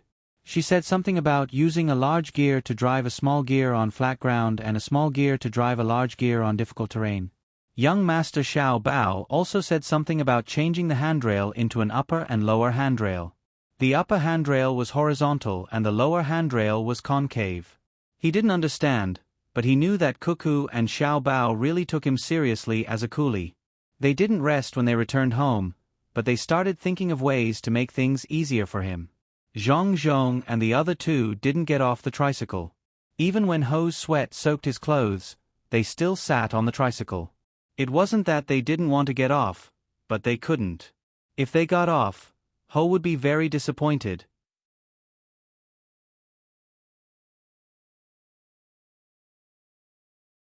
Chapter 651. When Xiao Bao and Cuckoo saw Xiao Bei and the rest, Xiao Bei and the rest also saw the brothers and sisters in the car. They held hands and rushed forward, tumbling as they ran. Xiao Bao and Cuckoo finally couldn't sit still. They jumped down from the car, ran to the front, and squatted down to kiss each and every one of them. Xiao Bei's eyes were red as he threw himself into Xiao Bao's arms. He panted and said, "Brother, I was afraid that you and sister wouldn't come back. Isn't that so? I didn't want to come back, but when I thought about how Xiao Bei was still waiting at home, how could I not come back? In the end, I taught them a lesson and came back. I also brought a lot of good things for Xiao Bei, including food and toys. Zhang Xiaobao rubbed Xiao Bei's face that was red from the wind and said with an exaggerated expression, "Really?" Xiao Bei immediately put on a smiling face. There were still tears in his eyes as he asked curiously, "Really? I even caught a few big fish from the desert lake. I dried them and brought them back. Xiao Bei, how do you want to eat them?" Zhang Xiaobao said with certainty. Back then, he and Wang Wan were indeed thinking of bringing something back for the little ones. If the Tubo people knew about this, who knew how they would feel? The two of them actually considered bringing something back for their younger siblings when they were fighting. They were really looking down on others. Wang Wan's younger brother, Xiao Yuan, who was waiting for his brother to carry him, anxiously stood on the other side of Zhang Xiaobao and said, "It's my turn, it's my turn. Make way, it's my turn." "No, I'm just making some space. My brother asked me to eat fish. Make fish slices." Xiao Bei originally didn't want to make way, but after thinking about it, he moved to the side and left half a space for Xiao Yuan. Zhang Xiaobao hugged Xiao Yuan again and nodded in agreement. "Then make fish slices. Make big fish slices. Big fish. Yes, big fish slices. Let Xiao Yuan eat the fish bones." Xiao Bei was happy and said while shaking his head, "I'll let you have it. The bones are delicious too." Xiao Yuan argued. "Why are you still squeezing me?" Xiao Bei snuggled into Zhang Xiaobao's arms. Zhang Xiaobao and Wang Wan were extremely busy. They hugged one, kissed one, and kissed another. They had to tell every child that they had brought something good. Their words did not count. The members of the protection team even brought over all the food and toys that they had found in the desert. There were big dried fish, lake pearls, beautiful shells, grasshoppers woven with needlegrass, dried desert sistanch, and even 4 living animals, wild camels. He didn't know how Xiao Bao and Cuckoo had kept the 4 camels for their younger brothers and sisters. There were 2 males and 2 females, so they could ride the camels and play with them. They also brought back a lot of loot from the camels they killed. Zhang Xiaobao also didn't lack the cured ham. He used wild boar intestines to make smoked sausages. It gave people the feeling that the two of them didn't seem like they had just returned from a battle in Tubo. Instead, they seemed like they had just returned from a vacation. Old Man Pai and the other 2 also came over. Even if they didn't understand military warfare, they also understood how precious the things that Xiao Bao and Cuckoo brought back were. They were kept while they were fighting with their lives on the line. "Cuckoo, don't you want to live anymore? If you want to go to war, then go to war. Why did you bring so many things? What are you trying to do?" Old Man Pai was anxious and asked with his eyes wide open. Wang Wan smiled. "Is there a conflict between going to war and bringing things? I brought more than 10 camels and gave them to Tubo on the way. So what if they are camels? They can't run on their own. Can't I tie them up and use a few horses to carry them? 2 of them even froze to death on the snowy mountains. I'll cook them later and give them to Xiao Bei and the others." Zhang Xiaobao also echoed from the side. "Isn't that right? It's just dealing with Tubo. There's no need to be so serious. I'll cook the camel humps tomorrow. Everyone, try it." "That's right. Try it." Xiao Bei didn't know what it was like to bring a burden like camels to war. He also chimed in. Zhang Zhong watched from the side and thought that Xiao Bei and the others weren't worried about their brother and sister in vain. These 2 kids were too bold. It seemed that they dared to do anything and could do anything. Just to bring back something fun for Xiao Bei and the others, they actually took such a big risk and really faced the Tubo army. They could do whatever they wanted. Old Man Pai was speechless for a moment. He felt that he should release the news of Cuckoo and Xiao Bao's gifts to Tubo. Through these things, they would inform Tubo. "Do you see?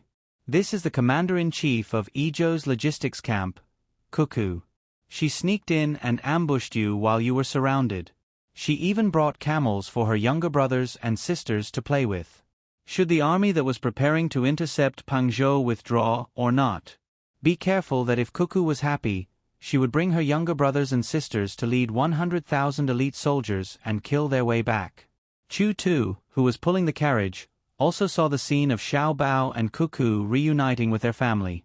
He wiped the sweat that continuously flowed out from his tired body as he rushed over and laughed foolishly. While Wang Wan was enjoying her family, she turned her head and saw Chu Tu. She hugged Xiao Bei and asked, "Xiao Bei, this uncle brought brother, sister, and father back. He's very tired. What should we do?" Xiao Bei was still holding a pearl in his hand. When he heard his sister's words, he raised his head and looked at Chu Tu. He left his sister's embrace and walked forward. He raised the pearl with both hands and said to Chu Tu, "Thank you, uncle. Xiao Bei will give you this pearl." Chu Tu didn't expect such a young child to be so sensible. He wanted to take the pearl, but he knew how precious it was. He wanted to refuse, but he couldn't face Xiao Bei's expectant gaze. He sweated even faster and said nervously, "I don't want money. I'm willing to pull. In the future, as long as Little Master and Little Miss want to sit in my carriage, I'll pull." "Take it. This isn't money. It's Xiao Bei's gratitude and blessing. In the future, if you encounter a problem that you can't solve, take this pearl out." Old Man Chong was more direct. He lifted Xiao Bei up and let Chu Tu take the pearl. When Ho Tu obediently took the pearl, he still didn't fully understand the value of the pearl. Xiao Bei was the youngest princess of the two families. How could the blessing she gave be treated lightly? The meaning behind it was too great. Not to mention ordinary people, even if they disturbed the emperor under impossible circumstances and offered him the pearl, Li Longji would still have to give face to the Zhang and Wang families after knowing the meaning behind the pearl. Zhang family and Wang family had contributed a lot to the Tang Empire. In the future, when Xiao Bao and Cuckoo grew up, they would make good use of the pearl. Of course, even if Chu Tu offended someone in the future, the other party wouldn't care who gave him the pearl. Chu Tu could use the pearl to make a deal with Zhang family and Wang family. As long as he didn't rebel, even if he committed a crime of beheading, they could protect him. However, they had to look at the situation before deciding whether to protect him. Wang Wan didn't believe that an honest person like Chu Tu would take the initiative to offend others. In order to build a better reputation for the two families, she asked Xiao Bei to send the pearl. The soldiers who followed Zhang Xiaobao and Wang Wan back were arranged to rest outside the city. Zhang Zhong was very happy. His son and daughter-in-law were back. The two of them were a little tanned, but they would recover after some rest. His heart was finally at ease. Hence, he took out the best wine and dishes at home to entertain the soldiers, merchants, and commoners who came to congratulate them. The people from the nearby villages also rushed down the mountain to celebrate with the soldiers. At the same time, they wanted to see how the warriors who fought in Tubo looked like and ask about the specific situation. Zhang Xiaobao and Wang Wan chatted with their families for a while before finding a place to sleep. They were tired. Not only did they have to follow the troops to battle, but they also had to be responsible for formulating battle plans. They had to be firm.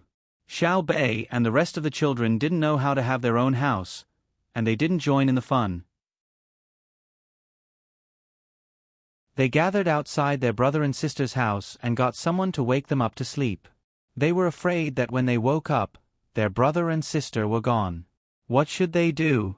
They were still waiting to hear the story. Old Man Pai and the other two were also happy. They returned to their courtyard and started writing letters to be sent to the capital. Xiao Bao and Cuckoo were back. Of course, they had to report the good news and give the imperial court some time to react. When the time came, they would be rewarded. They couldn't treat it as if nothing had happened, right? 3 days later, during the morning court session in the capital, Li Longji and the officials discussed one matter after another. Just as they were discussing the most important matter, the letter arrived. Li Longji attached great importance to the matter they were discussing. If they were to discuss the topic, It would be whether it was better to expand through military force or through commercial means when obtaining overseas resources. It was all because Zhang Xiaobao and Wang Wan had people find Luzon Island in the future. In the beginning, most people only thought that the island wasn't bad. It produced more grain and had copper and gold mines. However, as the merchants obtained more and more benefits from the island, they couldn't ignore it even if they didn't want to. In terms of enjoyment, the merchants brought back many good local specialties and made a huge profit. They were already selling them to the capital. In terms of the people's livelihood, the land there was not bad. The grain yield was high, and the crops could be harvested 3 times a year. In addition, the area was rich in resources, so even more people were tempted. If it was in the past, or in normal times, the imperial court wouldn't be able to control the transactions there. However, the ones who had the most say over there were the people from the Zhang family and Wang family. The Zhang family and Wang family were good. They weren't ambitious and knew when to advance and retreat. They didn't cause others to worry. More importantly, the Zhang family and Wang family were very capable. Any merchants who came to the island to make a fortune had to be monitored by the Zhang family and Wang family. The clever merchants thought of several ways to exploit loopholes, but they were useless under the watchful eyes of the Zhang family and Wang family. The officials couldn't help but admit that the Zhang family and Wang family were ancestors in this aspect.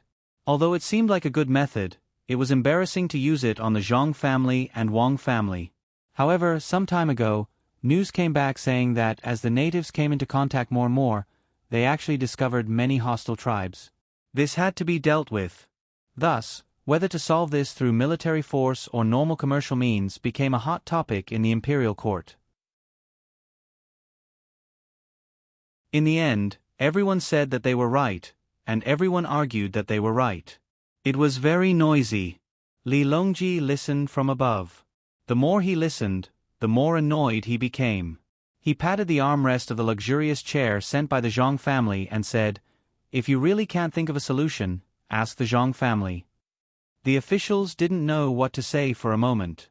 At this moment, Gao Lishe saw the hand gesture from his subordinate and said to Li Longji, "Your Majesty, there's news from Wing Prefecture."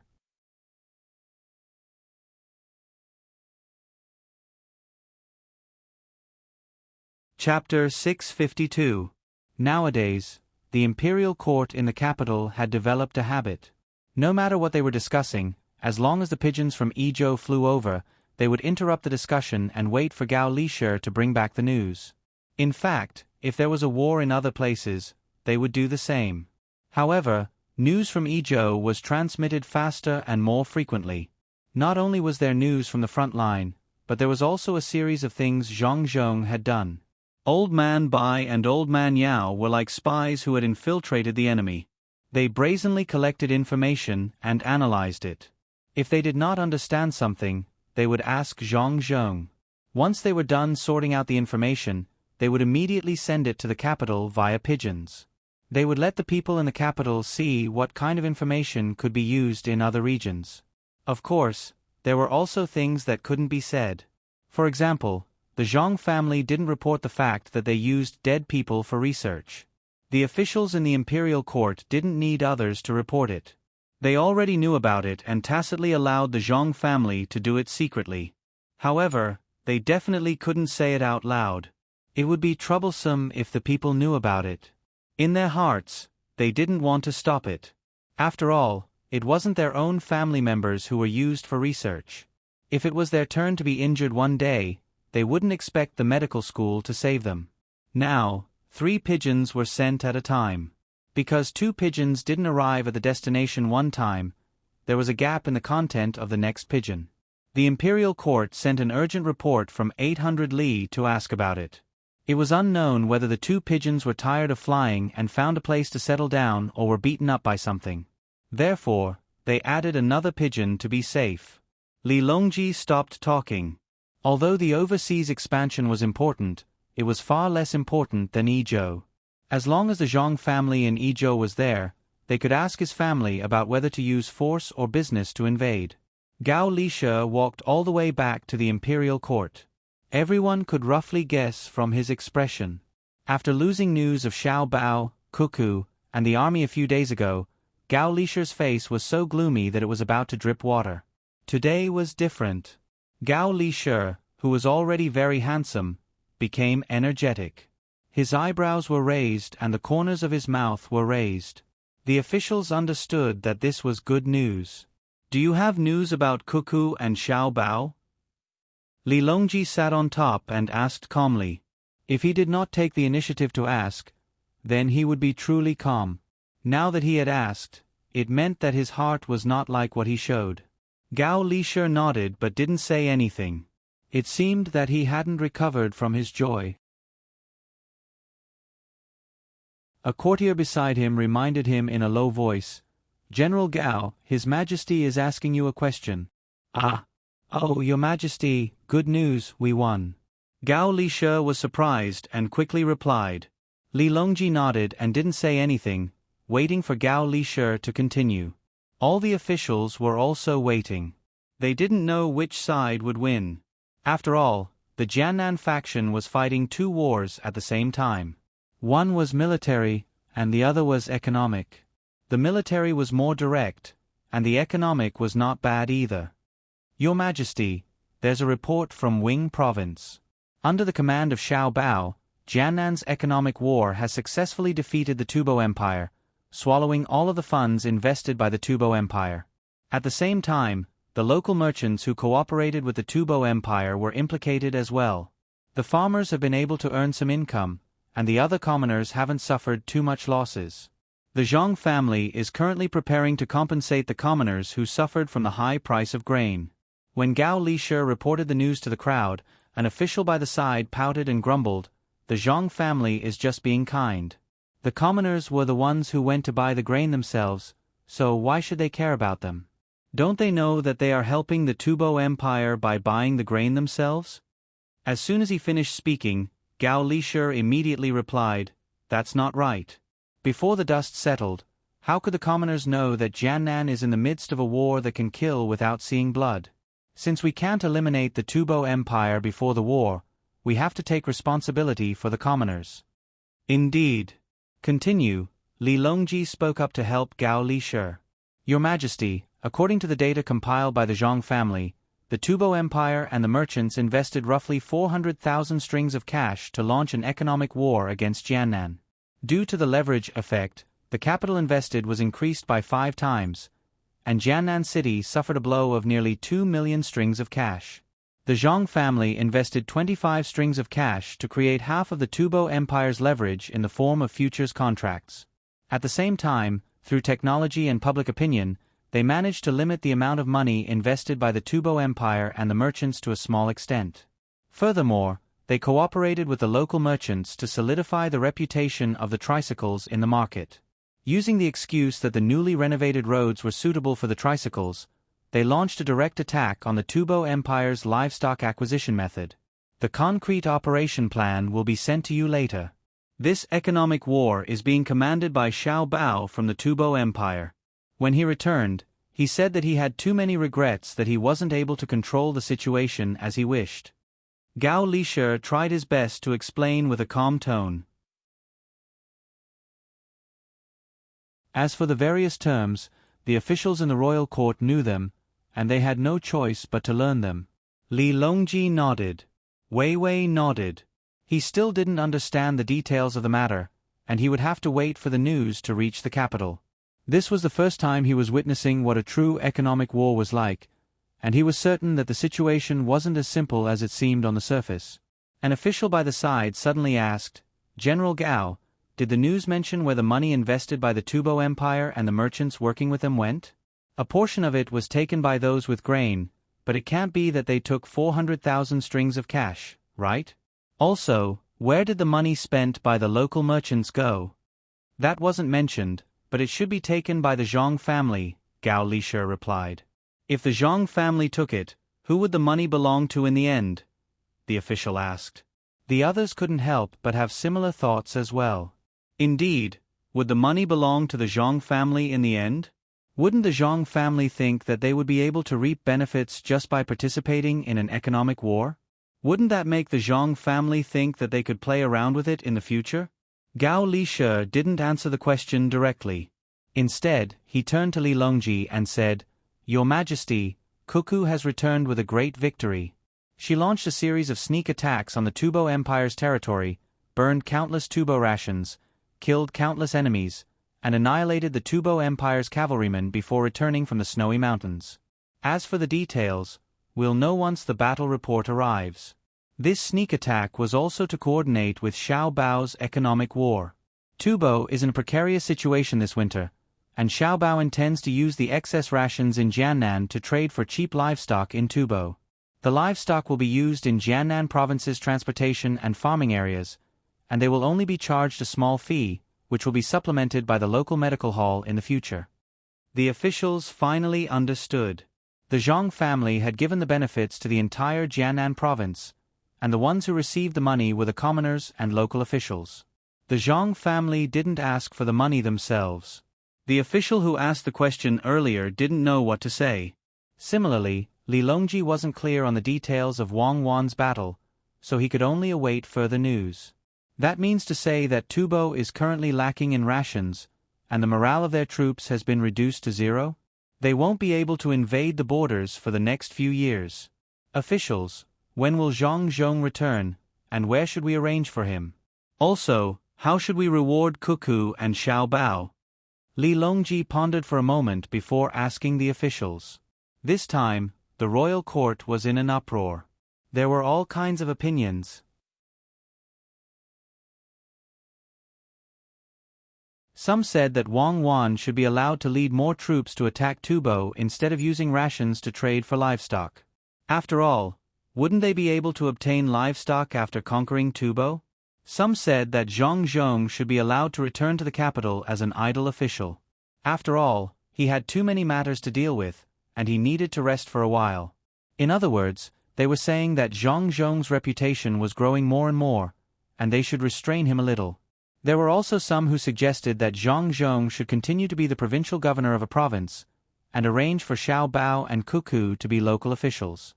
In short, there were all kinds of opinions, and some even suggested that Xiao Bao participate in next year's imperial examinations.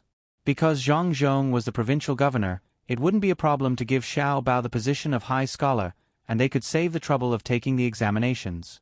If possible, they would allow Xiao Bao to be an official in the royal court. Li Longji was also considering this problem. Zhang Zhong's position was very simple to him. He just needed to arrange a place for him, and it wouldn't be a problem even if he had to go to the capital. The main thing was Xiao Bao and Cuckoo. There was no need to mention the capabilities of the two of them. One of them was good at war, and even when Tubo's military strength was less than 4 times the enemy's, they could only use defensive measures. How arrogant was this? No one dared to oppose the arrangement of a general with real power. Xiao Bao didn't seem to have killed many Tubo soldiers directly, but in the economic war in Jiannan province, he was able to win so easily even when he was commanding from afar. He definitely wasn't bad in terms of economy, and he was able to predict the enemy's plans. He was able to defeat the person who was ranked 11th on the Monopoly game board that Tubo arranged.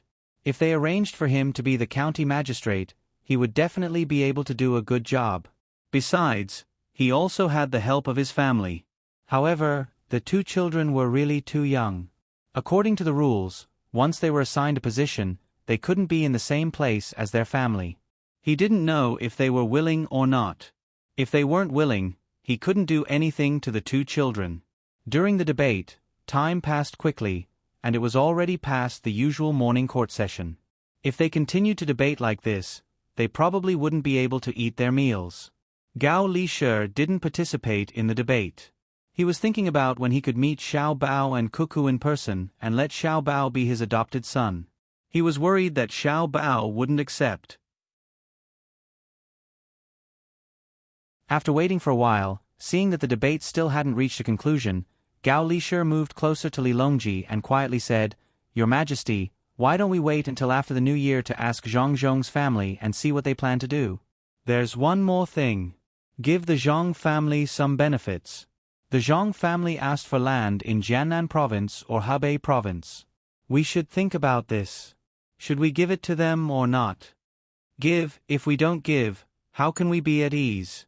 But I heard that the Zhang family actually doesn't intend to give them land in Jiannan province. They want to go to Hebei province, but I don't want to give them land in Hebei province. They want to raise horses, and Hebei province is too close to the sea. Their sea transportation is also very big. What should we do? Li Longji thought of the news that came last time. The Zhang family wanted a place to raise horses, and they also wanted a desert. The desert was easy to deal with, because it wasn't Tang's land. The Zhang family also specially trained people who could adapt to the cold on the snowy mountains, which meant that they wanted to go to Hebei province. This was difficult. He couldn't use people so casually, otherwise, it would easily lead to a big mistake. Gao Lishe didn't know what to say. The main thing was that he didn't understand the Zhang family's plan. Why did they want to go to Hebei province? Li Longji didn't insist on Gao Lishe's idea. He just said casually. After thinking about it, he said, since they want to raise horses, let's arrange for them to go to Feng province. It's closer to the capital than Hebei province, and it's not close to the sea. The population is small, so even if the Zhang family wants to do something, they can't do it. What do you think? Gao Lishe nodded. In fact, he didn't want to let the Zhang family get a land there, which would make the imperial court too stingy. If there was a heavy snowfall, the road would be blocked, and it would be inconvenient to communicate with here. Even if the Zhang family sent people there, the news would be blocked. When the emperor said so, it meant that he had almost made a decision. Gao Lishe's objection didn't have much effect. Besides, the Zhang family had the ability to make money. They didn't lack a slightly bad place. Xiao Bao and the others wouldn't go to Feng province in person. Li Longji seemed to feel that it was a little bad, so he said, you can give them a land in Feng province. At this time, Zhang Xiaobao and Wang Wan were still telling stories to the little ones at home in Yizhou. They told the stories of the battlefield in Tubo as if they were fairy tales. They didn't know that there was already a fierce fight in the capital over their family's matter. They also didn't know that before the follow-up measures were used, Li Longji had already arranged the land in Feng province according to their plan. On this day, the army of the Tang Dynasty came to the desert. There was a lot of sand in the desert, and it didn't hurt at all when you fell on it. Unlike other deserts, there was a lake in the desert. The lake water was clear and blue, and there were big shells in the lake. When the Tang army arrived in the desert, there was no water, so they drank from the lake. When there was no food, they picked shells in the lake. However, the lake water was very deep. Some people in the Tang army didn't know how to swim, so they could only watch others pick shells to eat. They were anxious at the side. Zhang Xiaobao told the little ones about the desert. He tried his best to remove the bloody places and focused on describing the scenery. Then wouldn't it be fine if the people who knew how to swim picked up shells and gave them to the people who didn't know how to swim? Hearing this, Xiao Bei expressed his thoughts. Xiao Bei is really smart. As Xiao Bei said, the people who knew how to swim helped the people who didn't know how to swim. In the end, everyone was full. When they were eating, they found beautiful pearls in the shells. They didn't secretly hide them. Instead, they gave them to Sister Cuckoo, and Sister Cuckoo kept them. She kept them and brought them back for us. I know. When I swim in the desert in the future, I will also find pearls for them. Xiao Bei's reaction was very fast. He immediately knew who the pearls belonged to. When he spoke, he even made a swimming action. The other little ones also clamored to swim in the desert. They also knew how to swim. Usually, when the weather was hot, they played in the water and had long learned how to swim. All of them were good swimmers. Even if there were some man-made waves, they wouldn't drown. Yes, Xiao Bei is right. In the future, when you swim in the desert, not in the desert, but in the desert lake, remember to pick up shells. These shells, after a long time, people will come out of them. Let's see who can find them. Zhang Xiaobao was exhausted from telling stories. When telling stories to the little ones, he had to adjust his mentality to the level of a little one. He had to let himself see the world from the perspective of a little one. Otherwise, the little ones wouldn't understand. Xiao Bei nodded vigorously and asked, "What happened after that?" Then, a big fish came out of the lake. It wanted to eat the person who picked the shells. You saw the big fish, right? The big fish in the water are very powerful. Such a big fish, even if I went in, I wouldn't be able to deal with it. I could only run. If I ran too slow, I would be eaten by the big fish. Zhang Xiaobao casually gestured the length of the fish. The group of little ones nodded. They did see the dried fish that they brought back. The biggest one was more than 5 feet long. It was frightening. Then what happened? Xiao Zhu asked worriedly. Then what are we? We are the invincible Tang army. If one person couldn't beat it, 2 people would go. If 2 people couldn't beat it, 10 people would go. In the end, more than 200 of us rushed up.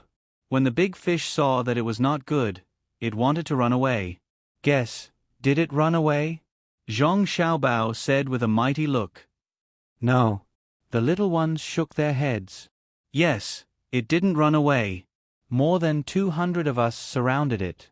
Someone said to the big fish that it was wrong. We just wanted to eat some shells. If it rushed out and hurt us, we would eat it. So, everyone rushed up and killed the big fish that was not convinced. We were not willing to eat the meat and left it for you. When Zhang Xiaobao was telling the story, he waved his fists and kicked to make the story more vivid. In fact, 200 people were not needed at all. 4 people of the protection team went down and pierced through the fish. It didn't take long for the fish to float up. The little ones didn't know how powerful their family's number 0 protection team was. They really thought that their brother and sister mobilized 200 people for a fish. Xiao Bei pursed his lips and said, "The big fish was too bad. It didn't let me eat. Serves it right. I ate it. Then what happened? How did I hide? Then, didn't we kill the big fish later? We found that the lake was very big, so we let those who didn't know how to swim learn how to swim. We swam in the water to avoid the Tubo scouts. As for me, in order to see where the Tubo people were, I let the water cloud take me to the sky. I flew in the sky, and when there was a chance, I let you all fly once. I flew to the blue sky and was with the white cloud. The white cloud turned into a little lamb and wanted to play with me. The next moment, it turned into a steamed bun for me to eat. At that time, I wanted to bring some back for you. But I could only eat and couldn't take. So I... Little young master, little miss, the Tubo people came. They said that they agreed to exchange livestock for food. They want us to discuss the price with them. A person came from outside the courtyard and reported to Zhang Xiaobao and Wang Wan. Wang Wan was watching Zhang Xiaobao make up a story. When she heard that the Tubo people came, she said to the person, "Tell the Tubo people to wait. Xiaobao and I will go and talk to them. We are busy telling stories to our younger brothers and sisters. They don't know what's important." Xiaobao, continue. Why didn't you bring back the steamed bun? Xiao Bei and the others also thought that the Tubo people didn't know what was important. They were listening to stories. Zhang Xiaobao also thought so. Telling stories to their younger brothers and sisters was a big matter. The Tubo people asked them to wait. They couldn't delay the important matter. He continued, "Then I asked White Cloud, how can I let my younger brothers and sisters eat it? White Cloud told me a way to make cotton candy. I will make it for you all later." The little ones couldn't help but stick out their tongues and lick their lips. After waiting for a while, they followed their older brother and sister to make cotton candy. They found a craftsman to assemble the equipment. It was very simple. They just needed to heat and rotate it. Then, they put sugar into the box with holes that could produce centrifugal force. They took a pair of chopsticks and caught it. After a while, a big cotton candy came out. After the little ones ate one by one, Zhang Xiaobao and Wang Wan took a few more cotton candy to meet the Tubo people. The Tubo people sent over was a person from the Kimu Kahu tribe who was relatively knowledgeable about economics. His name was Kimu Jiji. He was a cautious person and usually didn't show his abilities. He was the leader of the negotiations. One was to talk about war, and the other was to talk about exchanging livestock for food. However, when he told others, he only talked about exchanging livestock and didn't talk about war. The Tubo people who came with him didn't understand why he did this. They arrived at Ijo the day before yesterday. Ever since they knew that Cuckoo came back after crossing the snow, the Tubo troops outside the pass all retreated. They couldn't afford to waste more food. Zhang Zhong stole some of the rations and Wang Wan burned a portion of the rations. Most of the rations were used on the march. In order to capture Wang Wan, the Tubo army had mobilized too many soldiers. The rations were constantly being depleted. If they didn't think of a solution soon, many people would starve to death this winter. They would only be able to replenish their rations during spring. Kimu Jiji could speak the language of the Great Tang very fluently. He also studied the culture of the Great Tang. After arriving here, he didn't rush to meet the negotiators. Instead, he asked for a meeting after gathering a lot of information from the local people and made preparations. He thought that the Great Tang would send a large team to negotiate with him. There would be many experienced people in the team. However, after he revealed his identity, the reaction of the people in Ijo was too cold. They didn't take him seriously at all. After all, he was representing a country. After waiting for 2 hours, someone sent a message saying that the people negotiating with him were Zhang Xiaobao and Wang Wan who entered Tubo this time. However, the two of them were busy with very important business. They told stories to their younger siblings and asked them to wait for a while. They would talk after they finished. Some of the people Kimu Jiji brought were unwilling. They shouted to express their protest and even threatened to send troops if they didn't come to Tubo. However, they were stopped by Kimu Jiji. Although he was also very angry in his heart, he didn't dare to let his subordinates completely say that they were going to send troops. If the other party was unhappy and didn't want to talk, then this trip would be in vain. This time, not only was he going to exchange the food back, he also had another plan. After waiting for another 3.5 hours, it was already past lunchtime. Zhang Xiaobao and Wang Wan, who had finished telling stories to the little ones and made cotton candy, came over with the cotton candy. When the two of them came over, they only brought the 2 servant girls who accompanied them and the old man Pai who was already sitting there silently. They didn't bring any more guards.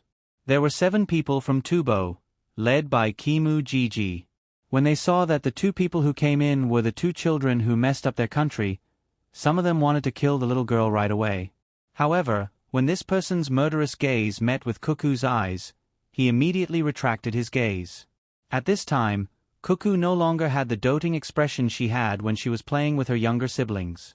There was a cold smile at the corner of her mouth, her pupils contracted, and her cute face revealed a layer of coldness. Her gloomy expression was even more severe than a rainy day. Zhang Xiaobao, on the other hand, was facing the Tubo people from the side. He stood in front of Wang Wan and squinted his eyes.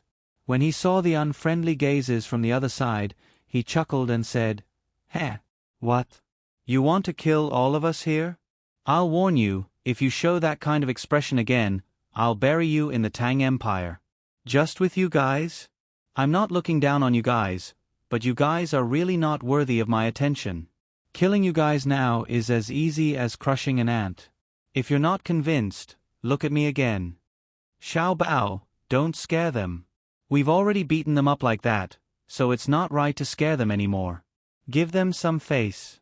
Grandpa Bai, Grandpa Zhang, Grandpa Yao, you guys are here too. That's great, I'll give you guys some cotton candy.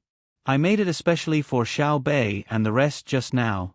Wang Wan also attacked the confidence of the Tubo people. Her attitude clearly showed that she did not put the 7 people from Tubo in her eyes. She walked in front of Old Man Pai and the other 2 and passed the cotton candy to them. Old Man Pai also cooperated and took it. He asked, "Are Xiao Bei and the rest asleep?" "They're going to sleep immediately. Otherwise, Xiao Bao and I won't have time to care about other small matters. It's just some people from Tubo dying. How can it be more important than Xiao Bei and the rest being happy?" Wang Wan answered with a smile. Then, her expression changed. She turned around and passed the extra cotton candy in her hand to Kimu Jiji. "This is for you. Try the good things from Tang Empire. Go back and talk about it. Let your Tubo people know about it. Kumu Gigi looked at Wang Wan and held back the anger in his heart. He took the cotton candy and squeezed out a smile. When I go to Tubo to greet General Cuckoo's family, I'll definitely try the good things from Tang Empire. Not bad. I'm very satisfied with your attitude. Now, you can tell me why you guys are here. Wang Wan sat down on the chair Zhang Xiaobao pulled out. She licked the cotton candy in her hand and smacked her lips. Then, she said to Kumu Gigi, if the 6 people behind Kumu Gigi had not been warned by Zhang Xiaobao's words just now, they would have rushed up and used force to regain their dignity.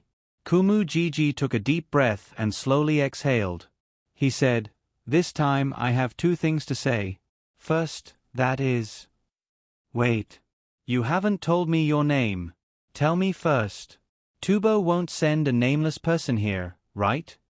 Before Kumu Gigi finished, Wang Wan interrupted him and asked. I'm Kumu Gigi. Kumu Gigi's brewing mood disappeared again. Oh, it's you. Are you with Kumu Kuhu?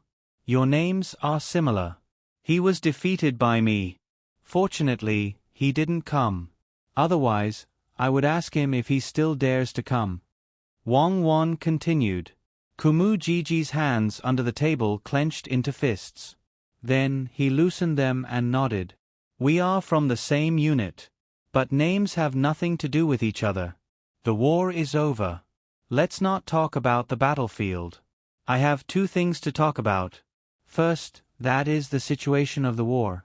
I, Tubo, want to ask if the Tang Empire is willing to maintain the relationship between the 2 countries. Wait a minute. You are contradicting yourself. You just said that the war is over. If you don't talk about the battlefield, why are you asking about the situation of the war? By the way, what's your name again? I was thinking about how to make the cotton candy more delicious and forgot. Please say it again. Sorry. Wang Wan said to Kumu Gigi apologetically. My name is Kumu Gigi. I said the situation of the war because we are not on the battlefield now. I want to know the Tang Empire you represent. You and Kumu Ku who are not biological brothers, right? It looks very similar. You're not lying to me? Wang Wan once again interrupted Kumu Gigi. Can't you guys continue the negotiations? If you don't want to talk, we will go back and come back with the army. One of Kumu Gigi's men couldn't help but stare at her and ask. Wang Wan looked at him contemptuously and nodded. Okay. Tubo, you are welcome to come and talk with me. I am going to go to war again and ask you about the art of war. But this time, I won't come with less than 10,000 light cavalry. I will mobilize all the soldiers of Jiannan Circuit and send them to Tubo. Please, I won't see you off. Kumu Gigi knew that he was in trouble when he heard his men's words. Sure enough, Wang Wan's reaction was too strong. He hurriedly scolded his men. Shut up. Otherwise, I will report this to my superiors when we go back. Kumu Gigi was furious. Why couldn't the men he brought bear it? Why did they say that they would send troops to Mosha? Were they afraid of this?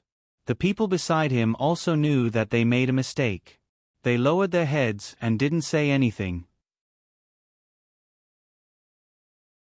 Kumu Gigi turned back and said to Wang Wan, "Don't take what I said just now to heart. To be honest, Tubo doesn't want to fight anymore. After all, this year isn't that good. What I want to say is, can the Great Tang have a truce with Tubo, and compensate for Tubo's losses? Do you have any shame? Why should we compensate Tubo? Even if you don't want to fight, I still want to fight. I still don't have enough fun killing people. In the past, you always used the tone of a victor when invading the border. You still want to do that this year? Then I will fight until Tubo gives up. If you don't believe me, we can try. I will immediately mobilize the army. I am going to send out 100,000 soldiers. Let's see how many people Tubo will send to encircle us. You don't want to fight anymore? Sure, you have to admit your mistake first. You shouldn't have harmed the people of Wangjiang. You have to compensate for the losses of Xuzhou and Wangjiang. As for the exact amount of compensation, we will talk about it after Xiao Bao calculates it. Second, compensate for the losses of the great Tang in this war, including the little tricks you guys played behind the scenes and the self-righteous economic war. You have to compensate for both. As for the exact amount, we will talk about it after Xiao Bao calculates it. Third, send more of your princesses to the great Tang. Marry them to us to show your sincerity. Send 3 of them first. Do you have 3 of them? It won't do if there are too few of them. We have to think of something. Fourth, hand over the main culprit who supported this war. I don't care who you push the blame to. You have to hand over one of them and let the great Tang conduct a public trial. That's all I have to say about the war. If you don't agree, I will immediately send troops. Also, the few of you have to stay behind. Don't think of going back. I am like this and don't dare to do things by the rules. Do you have anything to add? Wang Wan's attitude was very firm. It was to the extent that she was bullying them.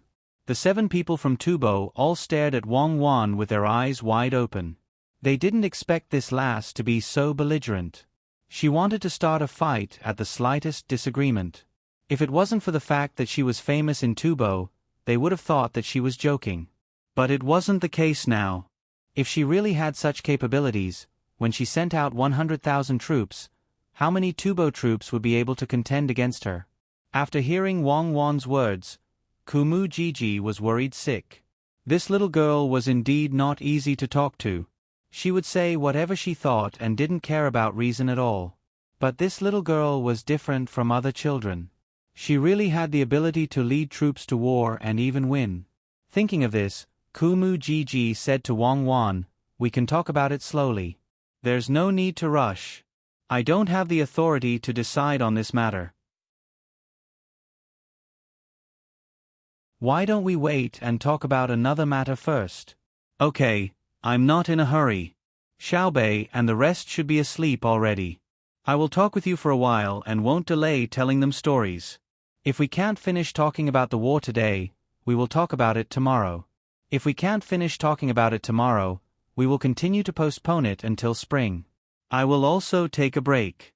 If the wild vegetables come out in spring and we still haven't finished talking about it, I will lead the troops to talk to the people who can really talk to you. When we reach your capital city, I think everyone will know what to talk about." When the wild vegetables come out, Xiao Bao, what do you think? Wang Wan pinched a piece of cotton candy and threw it into her mouth. She smacked her lips and said to Kumu Gigi. In the end, she asked Zhang Xiaobao a question. Zhang Xiaobao was calculating how much compensation he would need from the other side. If they won the war and didn't earn a sum of money from the war, wouldn't it be a loss? It was not in line with his and Cuckoo's style of doing things. Hearing Wang Wan's question, he said, "I'm not in a hurry. Really, I'm not in a hurry at all. Anyway, we have enough food this year, and we don't lack animals. Let's drag it out until spring next year. That's the time when we don't have enough food. Cuckoo, you fight on your own. Don't worry about not having enough food. I will prepare for you from other places. We have a clear division of labor. I will be in charge of logistics, and you will be in charge of killing. As long as you dare to kill, I will guarantee that you will have no worries. You are my future wife. How can I let my wife suffer? Come, give me a kiss." Zhang Xiaobao said and moved his face closer. Wang Wan smiled sweetly and really kissed Zhang Xiaobao's face. "Xiaobao, I know you are the best. You know me, and you know that I like to kill people. In the future, when I want to hit people, you have to do the same." "Okay, if I don't help my wife, who else can I help? Give me another kiss." Zhang Xiaobao replied. Just when Kumu Gigi and the others were angry, Old Man Chong finally couldn't help but laugh. He didn't expect Xiao Bao and Cuckoo to be so interesting. The 2 countries were negotiating, not at home. Even if they were at home, he didn't see the 2 children kissing each other. What did they think this place was? What did they think Tubo was? Kumu Gigi had to admit that the 2 children in front of him were very compatible. But the problem was that this wasn't the place to flirt. Thus he said, "Cuckoo and Xiao Bao are indeed a pair of beauties. Let's talk about exchanging Tubo's livestock for Tang's food first. Thank you for the compliment. Wang Wan smiled and thanked him. We are talking about exchanging things. I can't make this decision. Xiao Bao, it's your turn. Don't calculate, they are not prepared to talk about war compensation now. Zhang Xiaobao pushed the big abacus aside and nodded. Okay, I will do it. That. Kumu Jiji, right? How do you want to exchange? How about this, I will tell you my conditions first and let you take the initiative. What do you think? Kumu Jiji slapped his head. He was going crazy. Why did he have to deal with these two during the negotiation? Take the initiative? When did he ever take the initiative? Since they brought it up and said it first, then he should say it. Kumu Jiji signaled Zhang Xiaobao to speak. Zhang Xiaobao pretended to be excited. He rubbed his hands and his eyes lit up. He coughed and said, because you Tubo stirred up trouble behind the scenes, the economy of our Jiannan circuit was almost destroyed and the entire financial system was damaged. Therefore, in the spirit of pacifism, we resolutely decided to help our neighbor despite the instability of our financial system. But we really can't take out too much food. For example, we don't have any rice. For example, we don't have any wheat. We can only provide you with corn. Before coming here, I believe you have already understood many things. Even if you don't, it's fine. Let me tell you. Because you have controlled the price of food in our Jiannan circuit, our days are not good. In addition, you have also attacked the livestock industry at the same time, causing the livestock in our Jiannan circuit to reach the point of not having enough to eat. Most of the corn will be fed to the livestock, and the rest will be given to you. A bushel of corn is 50 copper coins. How about exchanging livestock for it? Kumu Jiji and the others were dumbfounded. These words coming from the mouth of a child made them feel very ridiculous. But this child was also very unreasonable. With such an excuse and such a price, he still scolded them. Did he have no shame? What kind of corn could cost 50 copper coins a bushel? Could it be eaten by the emperor in the capital? The people behind Kumu Jiji wanted to refute, but they were stopped by Kumu Jiji. He had his own ideas. He said, to be honest, 50 copper coins is really expensive. But since you also don't have it easy, then we'll go with this price. Because of the war, our Tubo's food and fodder are also a lot less. It's not easy to raise livestock. A donkey, even if it's 15 copper coins, a horse pulling a carriage, even if it's 20 copper coins. How about it? So cheap. A donkey and an ordinary horse pulling a carriage only cost this much? Zhang Xiaobao asked in surprise. Yes. Kumu Jiji responded with a smile.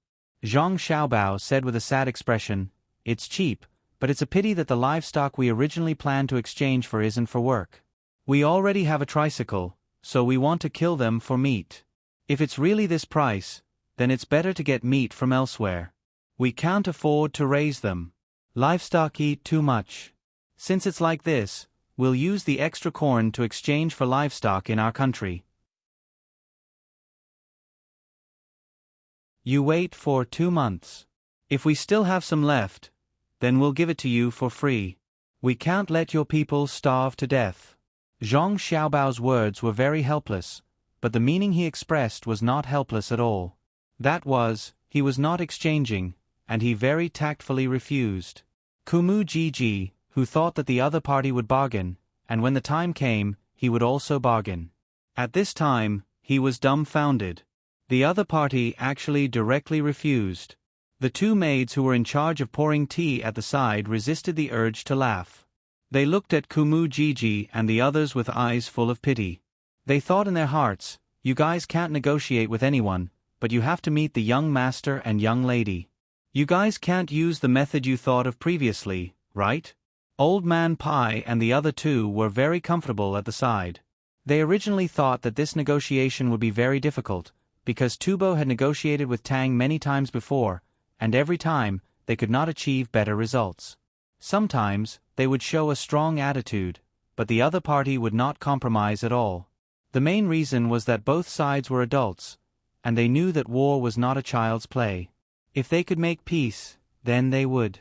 Unless they were confident, then they would take the risk of threatening with war. Unexpectedly, when it was two children, the other party was helpless. Children were not like adults, who thought about many things.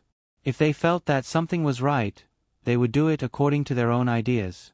If an adult threatened to send troops, the Tubo people would not believe it. However, if Cuckoo said to send troops, there was absolutely nothing to doubt. This was because she did not consider other things at all, and did not consider the internal situation of the country. She just wanted to fight. Amazing, this was really too amazing. The three old men had this thought in their minds at the same time.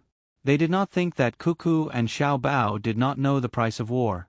However, the two children clearly knew in their hearts, but they still used the advantage of their age to put pressure on the Tubo people, and the effect was so good. However, how would Mu Jiji know the ability of Cuckoo and Xiao Bao? He was indeed frightened. The two children were really easy to do things, so he asked tentatively, "Then how much do you think it should be to eat meat?" "Ah, eat meat. Eating meat is not that expensive, and it's not like you have to eat donkeys and horses. Do you have cows? If you have cows, the price will be more expensive. A normal cow can be sold to you for 15 strings of coins. After all, the cows of Tang Dynasty are not that delicious, and the imperial court is in charge of them. If it's a donkey or an ordinary horse, it's useless. We can use poultry as a substitute. Our family does this, so it's very easy to raise them. If we sell a chicken at my farmstead, it's worth 20 copper coins and weighs about 10 catties. One catty is only 2 copper coins. How heavy can a donkey be? I'll give you more, 200 catties, that is 400 copper coins. How heavy can a horse be? I'll give you 400 catties, and I'll give you 600 catties for a cow. Isn't this the price? A donkey is basically 400 copper coins, a horse is 800 copper coins, and a cow is 1,200 copper coins. This is also an extra 200 copper coins. This is still an extra calculation. How about it? Do you want to exchange?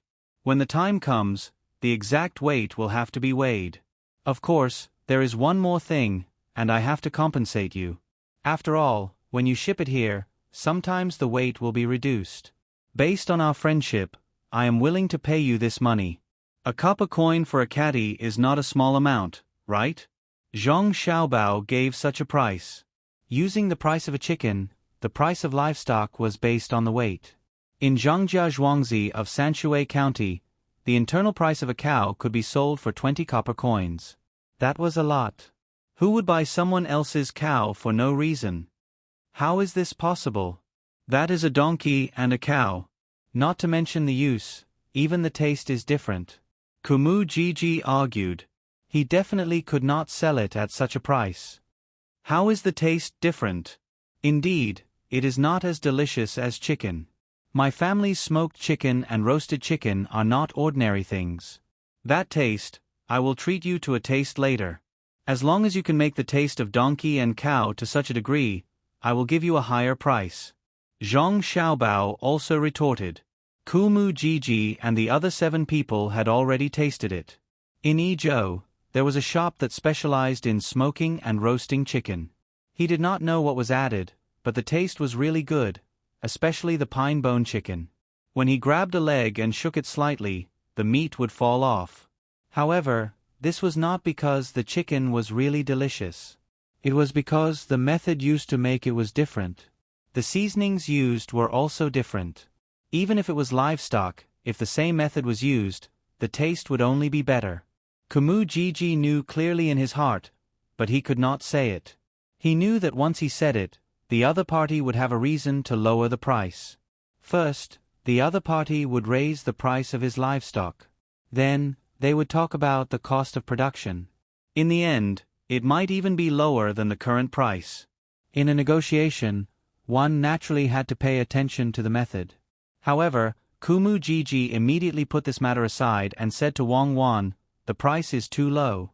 Let's talk about the war. How about this? Tubo will compensate Zhang Xiaobao's family 100,000 strings of coins and give Tang 50,000 strings of coins. Then, Tang will no longer send troops to Tubo. That won't do. It's too little. You have to compensate my family 200,000 strings of coins and compensate my soldiers 100,000 strings of coins. Otherwise, Tang will continue to fight. Wang Wan shook her head and refused Kumu Jiji. She stated her conditions. It did not sound like much. In total, it was only 300,000 strings of coins. For Tubo, 300,000 strings of coins could be easily taken out, but Kumu Jiji's purpose was not this. He asked Wang Wan again, "Then we will forget about what you said? When Tubo really pays the money, you can't go back on your words. Write a written agreement." "Okay, Xiaobao, write it." Wang Wan agreed without any hesitation. Zhang Xiaobao wrote a contract. The contents were what Wang Wan said. There were 2 copies, and both parties pressed their fingerprints. Kumu Jiji happily put it away. Just as he was about to not mention the second matter and leave to carry out the next step of the plan, Wang Wan smiled at him and said, "Kumu Jiji, it's written on the contract." "But Mu Jiji, it's already written on the agreement. Within a month, Tubo has to send the item over. It has to reach 300,000 strings of coins. I have the agreement in my hands. If you dare to lie to me, if I don't organize an army of 300,000 to slaughter Tubo, I will hang myself at the entrance of Pangzhou. I promise to support you. Even if I have to sell all the businesses in my family, I will raise enough money for you to attack Tubo. At most, I will kill all the Tubo people and find another profitable business for my family. If I can't do it, I will hang myself there with you." Zhang Xiaobao supported her and said.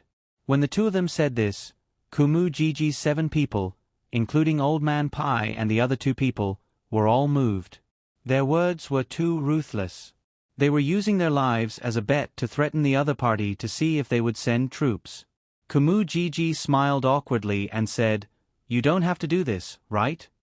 "Yes, I will do what I say. Just like when I entered Tubo and killed tens of thousands of your people, my words are final. No one can change them." Wang Wan stared into Kumu Jiji's eyes and said word by word, "Okay, I will definitely give you 300,000 strings of coins. I will send it over within a month." Kumu Jiji didn't dare to doubt this little girl's determination. She was so big that she could do anything. As soon as Kumu Jiji agreed, Wang Wan smiled and turned to Old Man Pai and said, "Grandpa Bai, quickly go to the capital and send a letter. Tell them that I have made the decision for the imperial court. When the time comes, all 200,000 strings of coins will be given to the imperial court. My family doesn't want a single coin." Old Man Pai nodded with a smile and said to Wang Wan, "Cuckoo, you don't have to do this.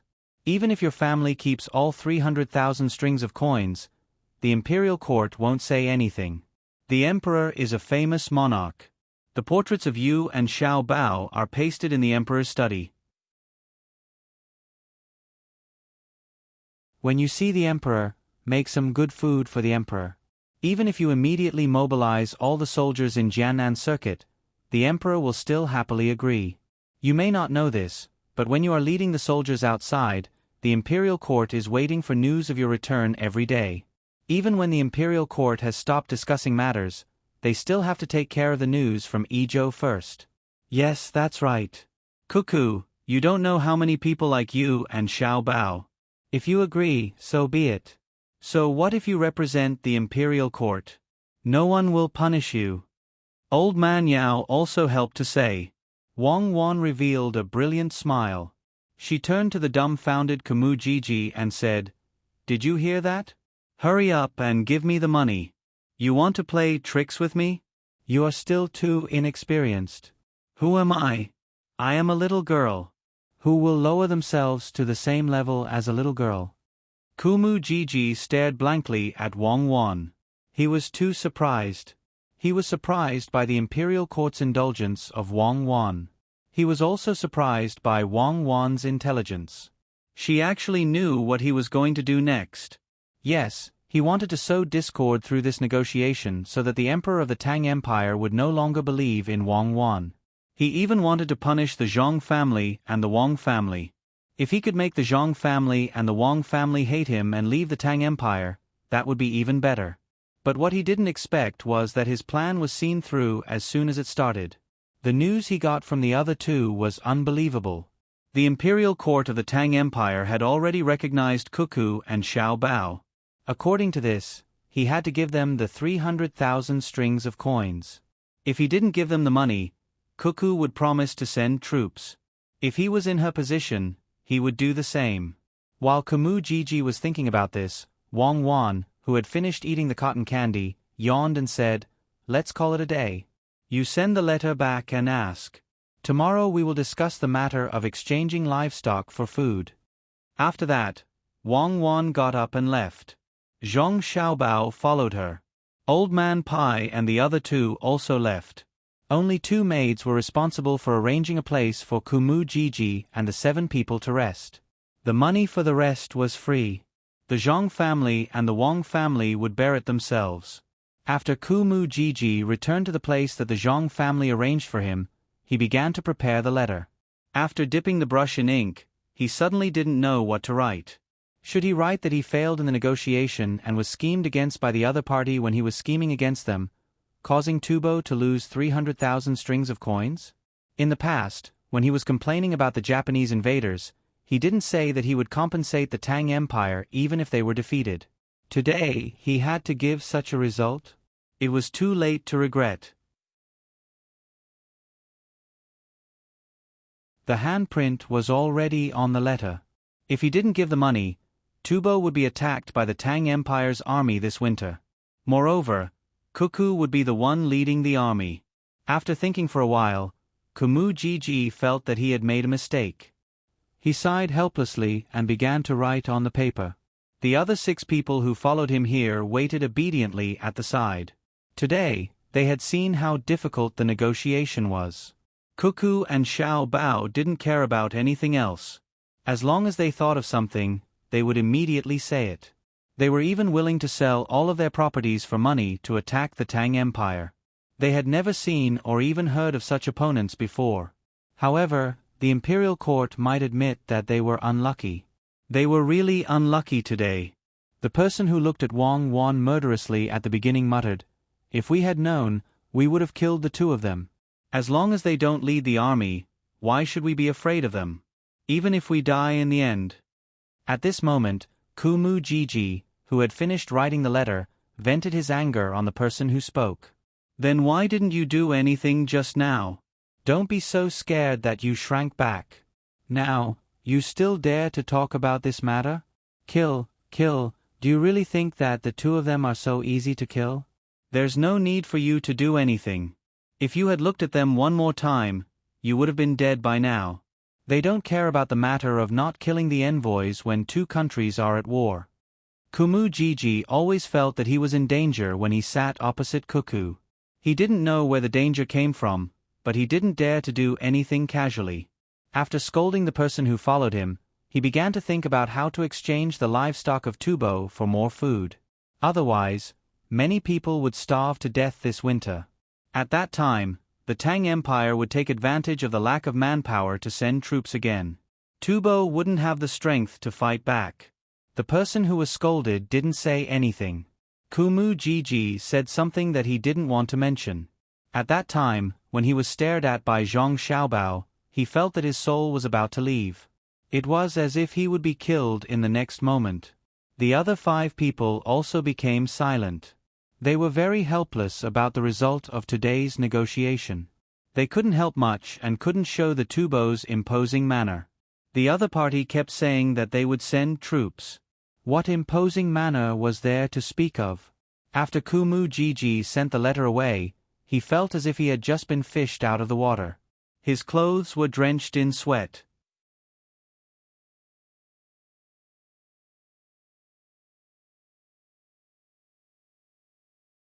Chapter 653. Let's not talk about giving you 100,000 soldiers. If you go out now and only bring 100 people with you, do you think Tubo will immediately mobilize the entire country?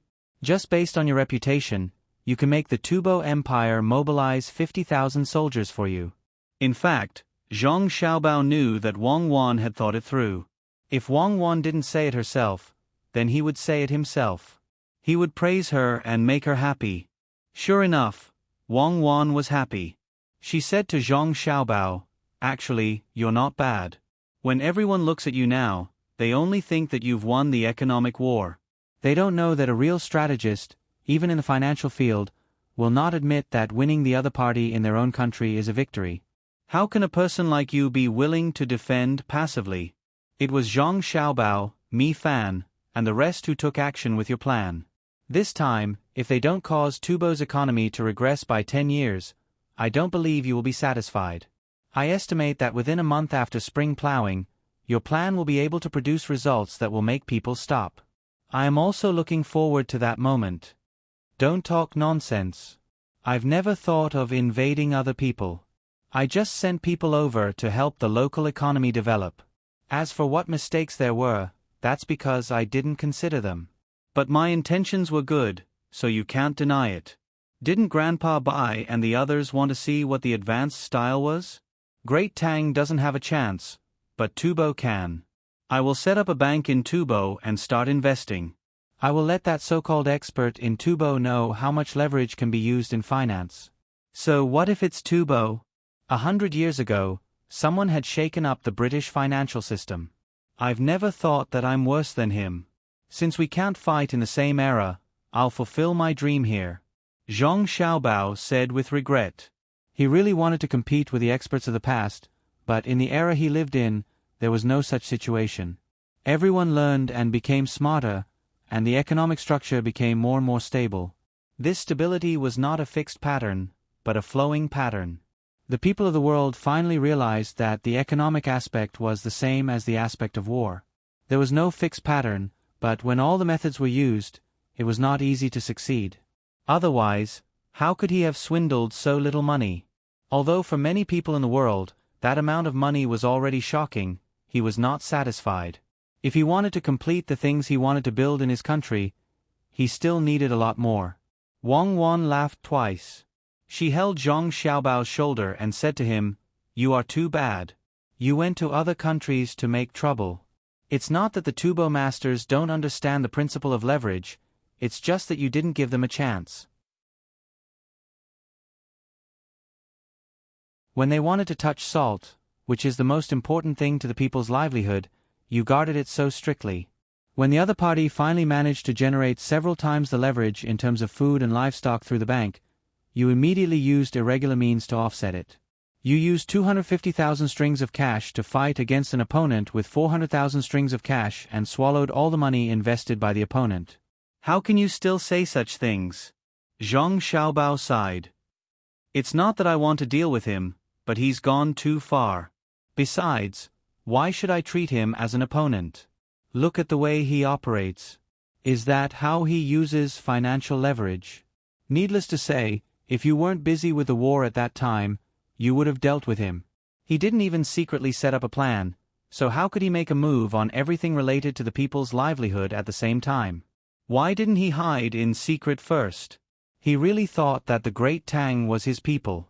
He didn't take in the early stage and put on a strong offensive posture right from the start. He moved the food, the livestock, the salt and oil. Can oil make him move? Lighting needs oil, eating needs oil. If he really succeeds, it will produce a kind of effect. That is, the people who originally planted food will no longer plant food and will instead plant grapes. Perhaps he doesn't know what's going to happen next. He's only focused on attacking Jiannan Circuit's current economic system. If he really manages to control the price of oil, the price of food will definitely be affected for a long period of time. How much effort will I have to put in if I want to make a move? There's no need to talk about salt. There can't be too big of a fluctuation in this industry. To be honest, I have never thought of waging an all-out war with 400,000 strings of cash like him. If I wasn't in a hurry to obtain results, I wouldn't have made a move. It's enough to have Xin deal with him. Wang Wan tilted her head and looked at Zhang Xiaobao. She liked Zhang Xiaobao's current appearance the most. His arrogance in the field of economics wasn't the slightest bit inferior to her leading the army. Similarly, with a wave of his hand, tens of thousands of heads would fall to the ground. Most importantly, Zhang Xiaobao clearly had greater abilities, but he didn't display them in order to give the great Tang a chance to advance step by step. Many times, it was easy to succeed by stepping on the pain of others, but it wasn't easy to give up for the happiness of others. Xiaobao, sometimes, I think that if, and I'm saying if, I wasn't working in the Special Second Bureau and was by your side, swindling people together with you, and then using the money we swindled on the children of our country, wouldn't it be great? The moment you saved that child, the one who made a move wasn't you, but me. That pine hair bomb definitely wouldn't have exploded. It's too easy to deal with an ordinary person. Wang Wan sighed emotionally to Zhang Xiaobao. Zhang Xiaobao forcefully shook his head. Don't. If you had made a move at that time, I would have definitely captured him. I don't have much time left. Don't look at how formidable I am.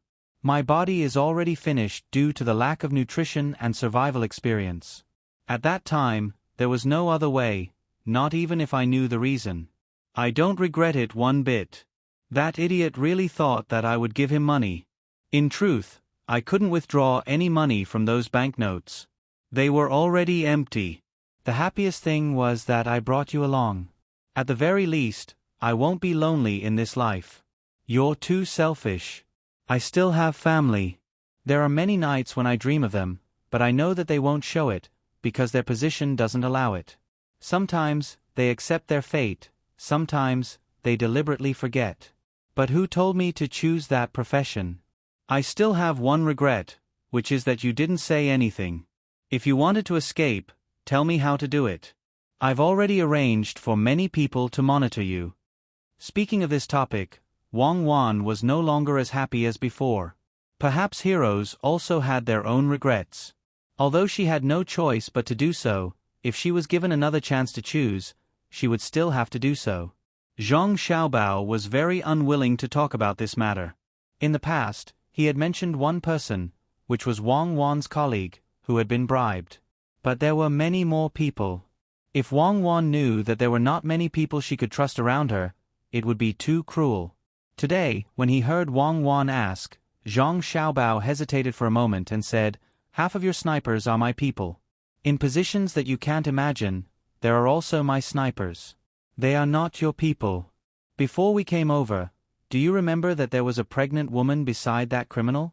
She didn't have a child's belly under her clothes, but a large amount of colorless and odorless anesthetic. There was also a silenced pistol and a 50-meter fixed target. She was 100% accurate. I know this, but I didn't arrange it. There was a beggar with a broken leg under her feet. That beggar's leg was broken because he joined the mercenary army and experienced dozens of wars. There was also the child who pulled him away. That child is 40 years old. Do you understand what I'm saying?" "I understand. So there are not many people I can trust around me. Well, I believe that they are definitely not having a good time. Don't you think so? My family will help me find out. Those who received benefits from you, don't even think about escaping. I sacrificed myself. No matter how strong the other party's backing is, they will have to compromise with my family. After all, I paid the price with my life." Wang Wan finally understood. Her family would be there to avenge her. Everyone who wasn't loyal to her would be finished. Perhaps they would die of illness, or perhaps they would get into an accident after they were removed from their positions. The only thing she didn't expect was that Zhang Xiaobao would do it himself under such circumstances. Could it be that Zhang Xiaobao didn't care about his own life at that time? Zhang Xiaobao and Wang Wan had nothing else to talk about. When they talked about the past, Mu Jiji and the others were in a very uncomfortable situation. They wanted to get in touch with the servants of the Zhang family and the Wang family so that they could get more information from the servants of the Zhang family and the Wang family. However, they failed. The servants of the Zhang family and the Wang family always smiled at them, but this kind of smile was of no help to them. No matter what they asked, the servants would smile at them and say that they couldn't tell them and that they should think of a solution by themselves. It seemed to be a very considerate answer, but they didn't feel considerate at all. I really can't think of a good way now. Since I sent you here to cooperate with me, shouldn't you say something? Mu Gigi, who couldn't think of a solution, said to the people who came with him. The 6 of them looked at each other. It was not that they didn't want to say anything, but they really couldn't say anything. They came here in advance to inquire about information, but the information they got was of no use to them at all. Mu Gigi looked at the people he brought with him and said helplessly, "Well, let's not talk about this first. Let's talk about the Zhang family and the Wang family. If we can't find a breakthrough in other aspects, think of a way to break through from the inside of the Zhang family and the Wang family. I don't believe that they are really a piece of iron." The other 6 people still had the same expression. They really didn't know much about the Zhang family and the Wang family. The information they got before was known to everyone. As for the internal information, there was no information at all.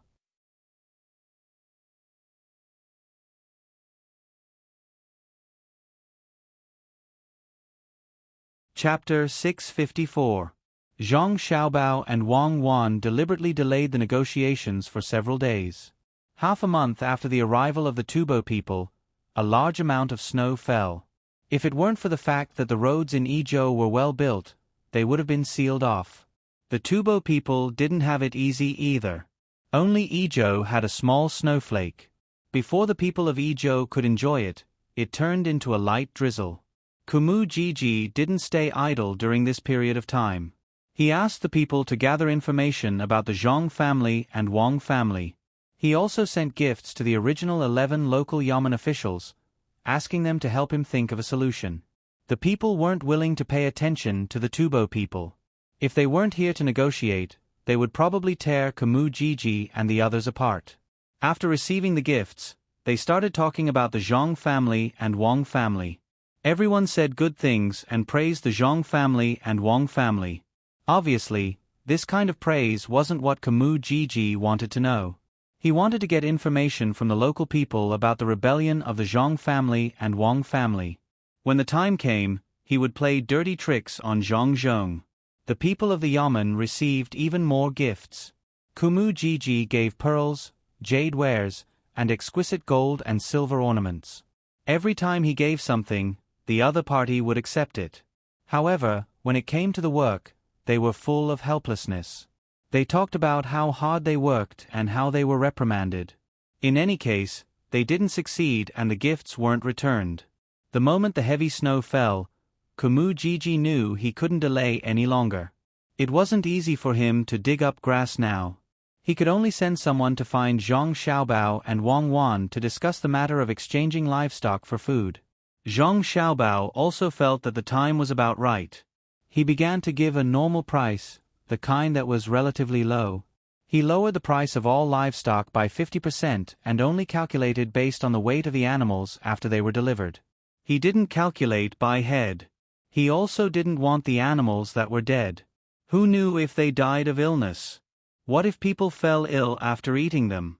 In terms of grain, they still only sold millet, saying that it was good for people to eat it. Those who were in confinement all ate millet and eggs. The price was also very generously reduced to 40 copper coins per bushel. Just as Kumu was about to rejoice, Zhang Xiaobao brought up the matter of the transportation fees. The war had just ended, so it was impossible for the Tubo people to rush in all at once. They needed to hand over the goods at the border of Pengzhou. This section of the road was not easy to travel now. It was snowing, so they would need to increase the transportation fees by 20%, which amounted to 48 copper coins per bushel. This price was already 3 times the normal price, but Mu Gigi reluctantly agreed. He was afraid that Zhang Xiaobao and Wang Wan would suddenly go back on their word. He didn't know if the written agreement would be useful or not, so he quickly sent people back to Tufan to collect livestock. After calculating, it would cost a lot of money to transport the livestock over, and it would cost a lot more to transport the grain back. If he really waited for the Tubo people to eat it, the price of a bushel of millet would be estimated to be more than 100 copper coins. However, Mujiji wasn't sure if the Tubo people would agree, but a notice had already been posted in Ezhou. They would only accept millet and use old grain to exchange for new grain. The exchange rate was 1:1:2. That was to say, a caddy of old millet could be exchanged for a caddy of more than 3 taels of new grain. Once the notice was posted, the people who heard the news and felt that the transportation fee was worth it thought that Zhang Zhong had gone crazy. If there was new grain, who would want to eat old grain? If other people exchanged grain, they would use it to brew wine. They would use less new grain to exchange for more old grain. However, Zhang Zhong was different. He had transferred to a place closer to Ezhou. Even if he added the transportation fee, he would only receive an extra 3 taels of grain, which was exactly the same as the original amount. But Mujiji also found out about this matter. He went to Zhang Xiaobao and Wang Wan and said that he wanted to exchange for new grain and not old grain. Zhang Xiaobao took out the contract and showed it to him. There was a sentence on the contract: Tubo is willing to use the specific standard of livestock recognized by the Great Tang in exchange for the grain stored by the Great Tang after a certain number of people in and around Ezhou of the Great Tang's Jianan province in the past year. In other words, Zhang Xiaobao had added punctuation marks according to the Great Tang's habits. However, he didn't add any punctuation marks in this sentence because he was afraid that someone would find fault with it. In order to ensure that there would be no mistakes, it was also written at the bottom of the contract that the Great Tang had the final right to interpret the contract. Mujiji looked at the line of words and thought for a while. He finally understood what it meant. At the beginning, it meant that there had to be at least enough grain for the Great Tang's people to eat before the rest could be exchanged with him. After all, some people had stored grain at home. When he read the contract, he understood it this way. However, he didn't know that it didn't mean this at all. Wasn't the previous year's grain just old grain? So it turned out that they wanted to exchange this portion for him? Then the price would be even higher.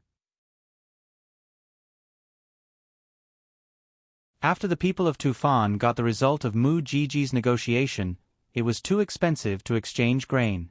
However, considering that they only had to compensate 300,000 strings of coins and they didn't have to worry about Cuckoo attacking them again when she was in Ezhou, the price seemed to be lower. Although they didn't pay in the past, they didn't pay even if they couldn't win. This time was different. In the past, there was no one as ruthless as Cuckoo to lead an army. She had to wait until her family left Ezhou and she recovered. She had to survive through this winter. Therefore, she agreed to collect the livestock. The better ones would be kept and the average ones would be sent to the Great Tang. She also reminded them not to forget to give the livestock more water before the exchange. If they didn't drink, they had to force them to drink. In the exchange of goods between the two countries, some places were far away and it would take at least a month to complete.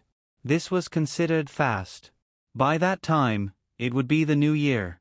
Zhang Xiaobao and Wang Wan also sincerely wished Mujiji well, hoping that the people of Tufan could have a good new year.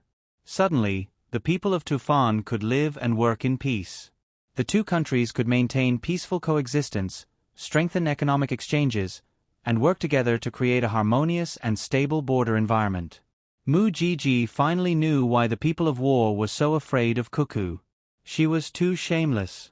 If you didn't beat me, kill my people, and burn my grain, would I not have any grain to eat? They also had to strengthen economic exchanges. According to this exchange, if there were 2 more times, Tufan wouldn't need anyone to fight. They would be gone. Old Man Pai and the other 2 followed them at the beginning. They were afraid that Xiao Bao and Cuckoo wouldn't know how to negotiate and would be at a disadvantage.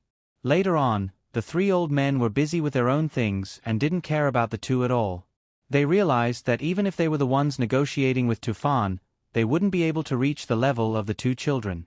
During the negotiation, they would talk back to each other and then slap the table and glare at each other. They would say that it wasn't easy to gather food and then say that they would gather enough food and send it over immediately. The words that came out of their mouth didn't sound like what a normal person would say. Normal people wouldn't be able to do this. Don't worry, they were completely relieved. In the future, if there was anything that needed to be negotiated, they would let the 2 children go. Moreover, the 2 children were smart. Before they went to Tufan to fight, they didn't know how to speak the Tufan language. After they came back, they could speak the Tufan language fluently and could even speak the dialects of different regions. One moment, they would speak the local language, and the next moment, they would speak the Tufan language. Whenever they spoke the Tufan language, they were trying to build feelings. When did feelings appear on the negotiation table? It seems that when I always looked for them and asked them to give something in the past, it wasn't that they couldn't win against me in terms of words. Instead, they gave in to me and followed my words. They are really good children and very considerate. Old Man Pai watched Xiao Bao and Cuckoo's negotiation with others.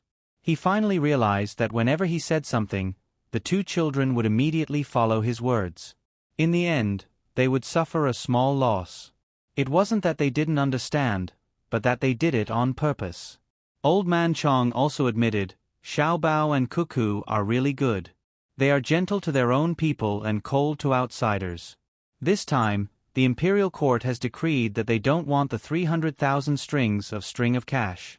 It seems that the Zhong family and the Wang family don't want it either. I wonder how they will arrange it. Will they use it to compensate for the old grain with the new grain? Probably, but I can't be sure. We'll know when we see. Old Man Yao couldn't be sure. After all, the Zhong family had too many tricks up their sleeves. No one knew what they wanted to achieve in the end. Li Longji also received detailed information about the war and economic war in the capital. There was also the roasted camel hump personally made by Zhang Xiaobao and Wang Wan for him and Gao Lisher. Anyway, they were going to the military rest stop, so it didn't matter if they brought some food. They sealed the food to prevent people from poisoning them on the way. The two of them stayed in a house built by Li Sun next to Xingqing Palace. They enjoyed the camel hump warmed by the charcoal fire while reading the information. Gao Lisha's wish had finally come true. Xiao Bao was willing to acknowledge him as his godfather. Firstly, it was because there was someone in the imperial court who was easy to talk to. Secondly, Zhang Xiaobao and Wang Wan had a very good opinion of Gao Lisher. At the very least, it was better than Li Bai, who had yet to be found. Wang Wan felt that since Li Bai had great ambitions and wanted to participate in politics, he should drink less. If he really needed to manage something, he would be called upon at a critical moment. Who could stand that? Gao Lisher held Zhang Xiaobao's letter and read it over and over again. First, he agreed to it. When they returned to the capital, he would settle everything. Acknowledging someone as his godfather wasn't something that could be done just by saying it. It was quite troublesome. Zhang Xiaobao's ultimate goal was to influence the entire Tang Empire through Gao Lisher. It was too time-consuming to constantly work hard to change the current situation from below. Li Longji looked at the happy Gao Lisher and felt a little envious. He also wanted to acknowledge Xiao Bao or Cuckoo as his godchild or princess, but he knew that he couldn't do that now. After reading the letter a few times, Gao Lisher checked the food box to make sure that no one else had touched it. Then, he checked the mark sent by the pigeon and confirmed that it was really made by Xiao Bao and Cuckoo. He didn't ask anyone to test the poison and directly opened the box to taste it himself. After waiting for an hour and seeing that nothing was wrong, he said to Li Longji, "Your Majesty, you should try it too. It's delicious, better than the food made by the imperial chefs in the palace." Seeing that Gao Lisher wasn't poisoned, Li Longji picked up his chopsticks and picked up some food from the food box. Before putting it into his mouth, he said, "It's naturally delicious for you, Lisher. Even if they send you rocks, you can still crack a little bit. In the future, you can't mix state and family affairs together." After giving Gao Lisher a warning, Li Longji put the food into his mouth and savored it carefully. Then, he said to Gao Lisher, "When they return to the capital, bring them to the palace to play. There are many ingredients in the imperial kitchen." Gao Lisher, who was eating with Li Longji, immediately understood. He scooped up the food in his bowl and ate it carefully. Then, he stopped eating and gave the rest to Li Longji.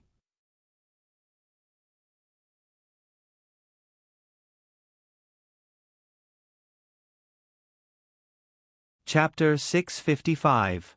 Li Longji ate quite well this time. Originally, the amount was enough for 2 people, but he ate all of it. He was so full that he took Dashan pills and chewed them in his mouth. He even looked at the empty food box with a reluctant expression. Gao Li-Shi only ate and didn't eat. He kept smelling the food and swallowed his saliva. He decided to find some time to go to Savant's restaurant to see if it was similar. That restaurant was also owned by the Zhang family. The palace maid beside them brought tea. The two of them slowly drank the tea and looked at the information that was sent. From time to time, they would talk about what they would do if they were in the same situation. Someone apologized and spread the news that the emperor ate the food that was sent to Yizhou. In a short time, many people who were paying attention to this matter knew about it. When the ministers heard about it, they didn't have any reaction. Xiao Bao and Cuckoo specially prepared the food that was sent over, so how could they dare to poison it? Besides, the emperor couldn't eat it first.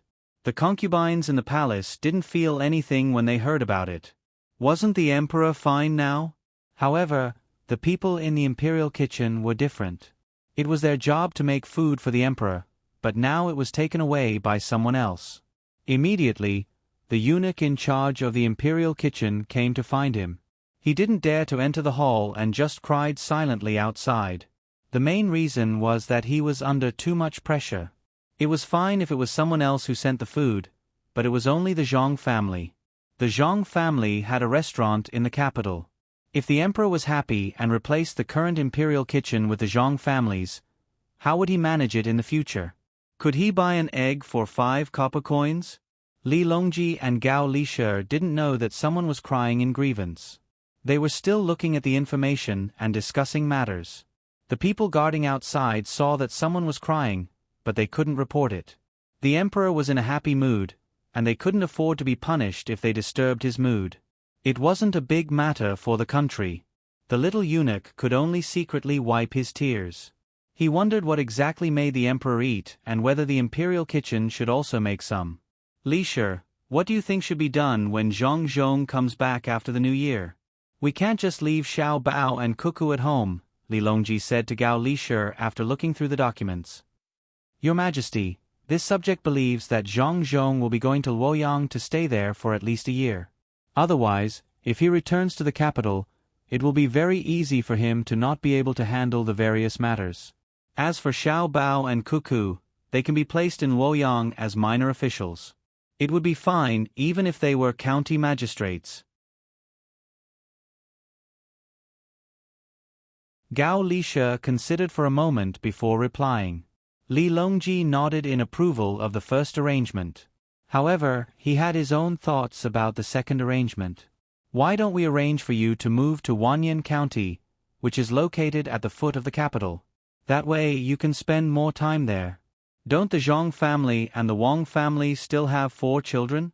There's nothing to be afraid of even if there are only 2 of them. This subject feels that we should ask them when we return. Gao Li-Shi also wanted to arrange for the 2 children to be by his side, but he was worried that their families wouldn't agree. Li Longji didn't say anything this time. It could be considered that he approved of Gao Li-Shi's suggestion. At this moment, the sky outside turned dark again. A gust of wind mixed with snowflakes blew in through the open doors of the hall. The snowflakes melted in the air and disappeared without a trace. Li Longji felt the sudden coolness and sized up the house that his nephew had built for him. He sighed. I wonder if there will be heavy snow this year. If it continues for a few days, some places will be affected. If the snow in Yizhou is also heavy, they might not be able to set off immediately after the new year. Why don't we let them return now to avoid the snow blocking the road? It's better to ask first. Otherwise, we will have to spend the new year on the road. Gao Li-Shi was worried that the road would be uncomfortable. The matter that Li Longji and Gao Li-Shi discussed was quickly sent to Yizhou via a military relay station. Zhang Xiaobao and Wang Wan secretly ordered people to work. The 2 of them didn't want to spend the 300,000 strings of coins they earned on the local people. They already had other ways to take care of the local people. The money had other uses. Xiaobao, when do you think they will find out? I'm afraid that they won't agree. Wang Wan held a snowball and gently rubbed it on her hand as she asked Zhang Xiaobao. I don't believe that they will be so kind as to make a deal. When the time comes, we will be even. It's winter. I hope that the snow will be more uniform this year and not fall in one place. When the time comes, some places will be short of water and some will be affected by disasters. We can't just stand by and watch. We don't have enough manpower, so we have to part with some of them and it will affect the arrangements when we return. Zhang Xiaobao was afraid of the muddy road when the snow melted, especially in this place. When they returned, they couldn't take the Yellow River or the Yangtze River by boat. Then let's go back early. Don't spend the new year here. We still have to make other arrangements. It's okay to spend the new year on the road. We can spend the new year together. Anywhere is fine. Wang Wan always felt that it was a waste of time here. If they really wanted to help the local people, they didn't need to put all of their people in Yizhou. They could just arrange a few people in the inner courtyard. After a while, the officials in Jiannan Circuit would no longer listen to their orders. While the two of them were discussing, Gao Lisher's letter came, asking if they were willing to go back early.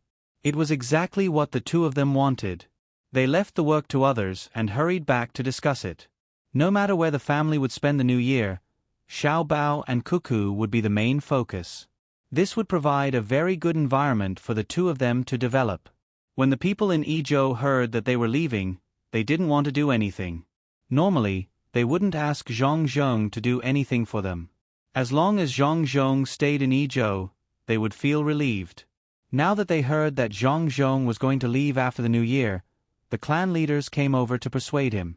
Zhang Zhong had already made his decision. He could only comfort the clan leaders that they could look for him when they had time, or they could find some time to come over themselves. Usually, as long as they had people, they would send news here and bring the local specialties for everyone to taste. When the people saw that they couldn't keep Zhang Zhong, they also knew that he had a better future. They began to prepare things at home so that they could bring along Zhang Zhong. They also sent the young people in their families to follow Zhang Zhong. One of them was to listen to Zhang Zhong's words and assist him, and the other was to have the opportunity to learn more things. However, Mu Jiji was also watching from Yizhou. When he heard that the Zhang family and Wang family were going to leave, he finally heaved a sigh of relief. However, when he saw how popular Zhang Zhong was with the people, he no longer doubted Demon Fiend Cuckoo's words. With the support of the people, she could definitely form an army in a short time with just a call. Coupled with the financial resources of the two families, they could fight whenever they wanted. Chong Hu's two children had just learned how to speak. They also knew how to wash their hands before eating and after playing. This made him hesitate. In the end, he gritted his teeth and allowed Zhang Zhong to bring them along. Lu Zhou was the son that Zhang Zhong had acknowledged, and he usually treated them like his own family. He believed that the two children would not be wronged. When the preparations for leaving were almost done, the livestock from Tubo had also arrived at the pass and were waiting to be handed over. They were even escorted by 5,000 soldiers. Wang Wan and Zhang Xiaobao only brought along a group of commoners who were in charge of transporting grain before they set off. Shui Yun followed them as well. There were no other guards. Mu Jiji looked at them and secretly praised them for their courage. After a few days, the grain that was transported first arrived at the pass. Wang Wan, accompanied by Zhang Xiaobao, rode out and faced the 5,000 soldiers of Tubo head-on. Step by step, the 5,000 soldiers retreated step by step. They did not dare to look directly at Wang Wan. This made the commoners in charge of transporting grain extremely excited. This was how awe-inspiring they were. On the other hand, the commoners in charge of transporting the livestock were speechless.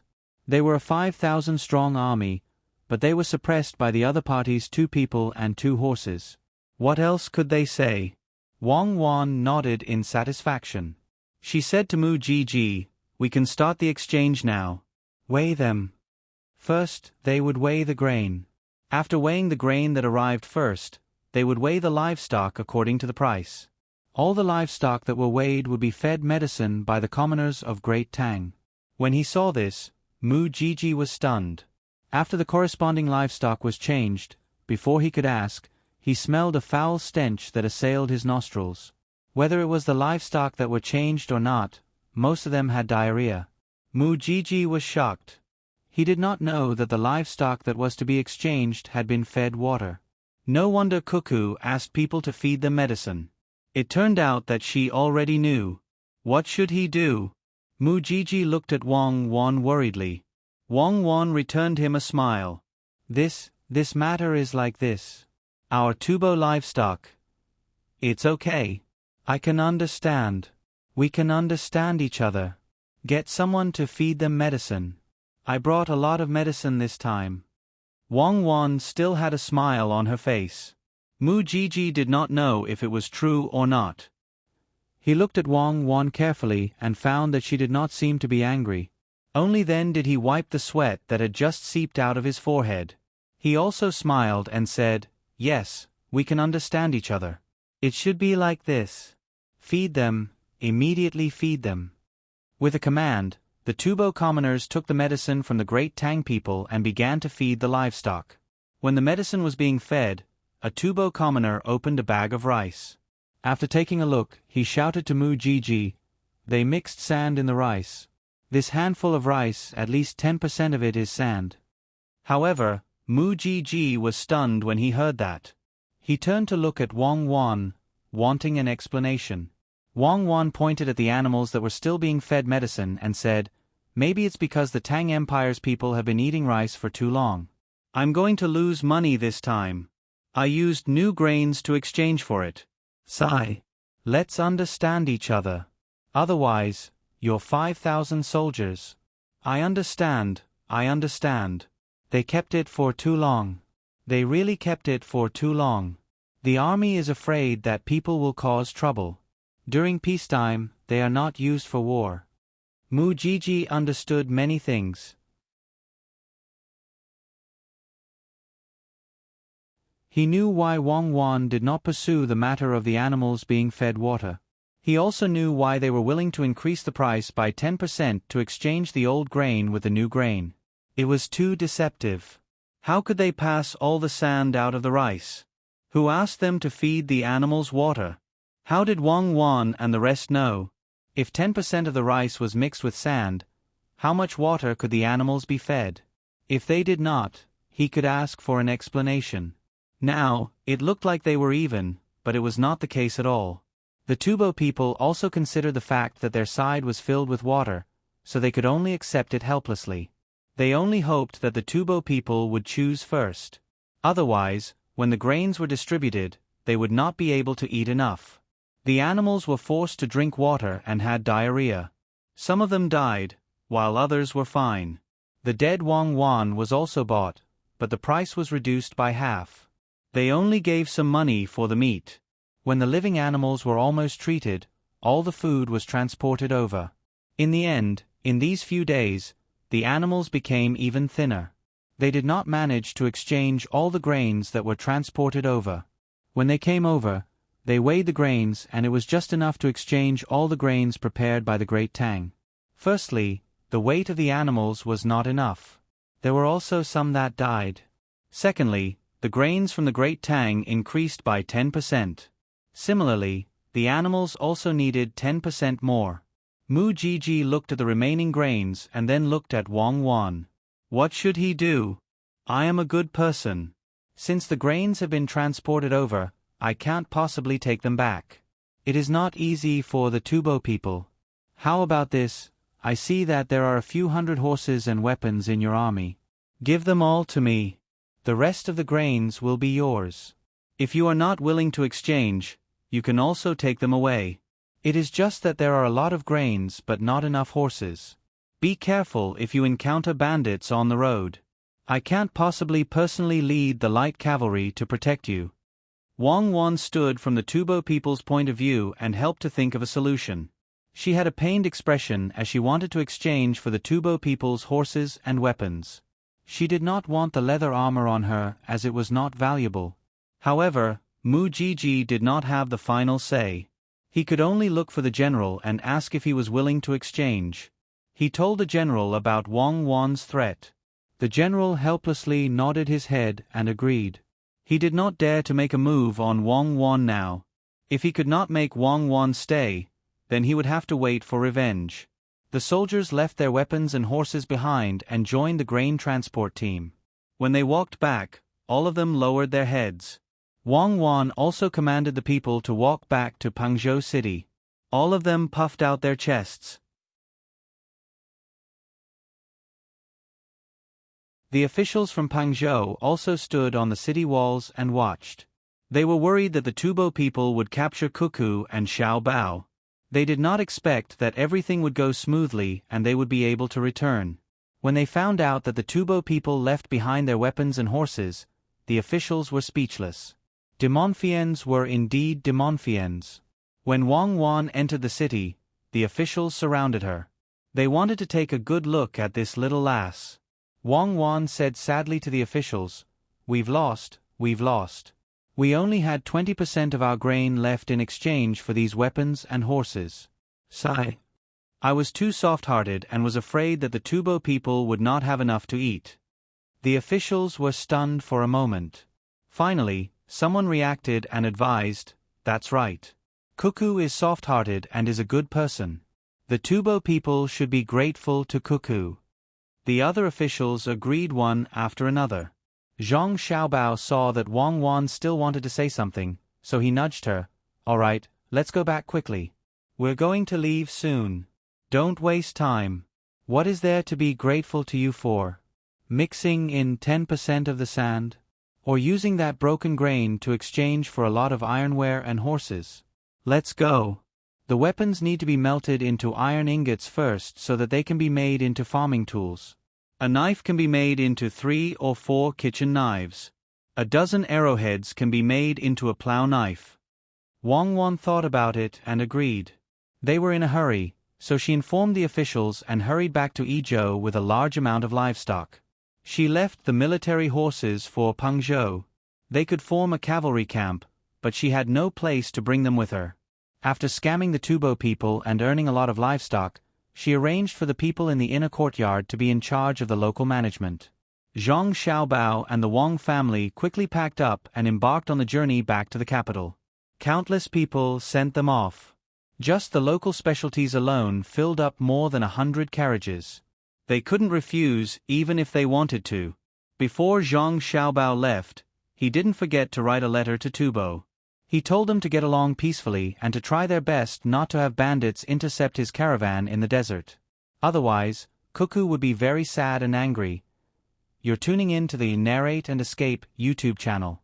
Don't forget to subscribe and join us on this journey to catch the most captivating stories.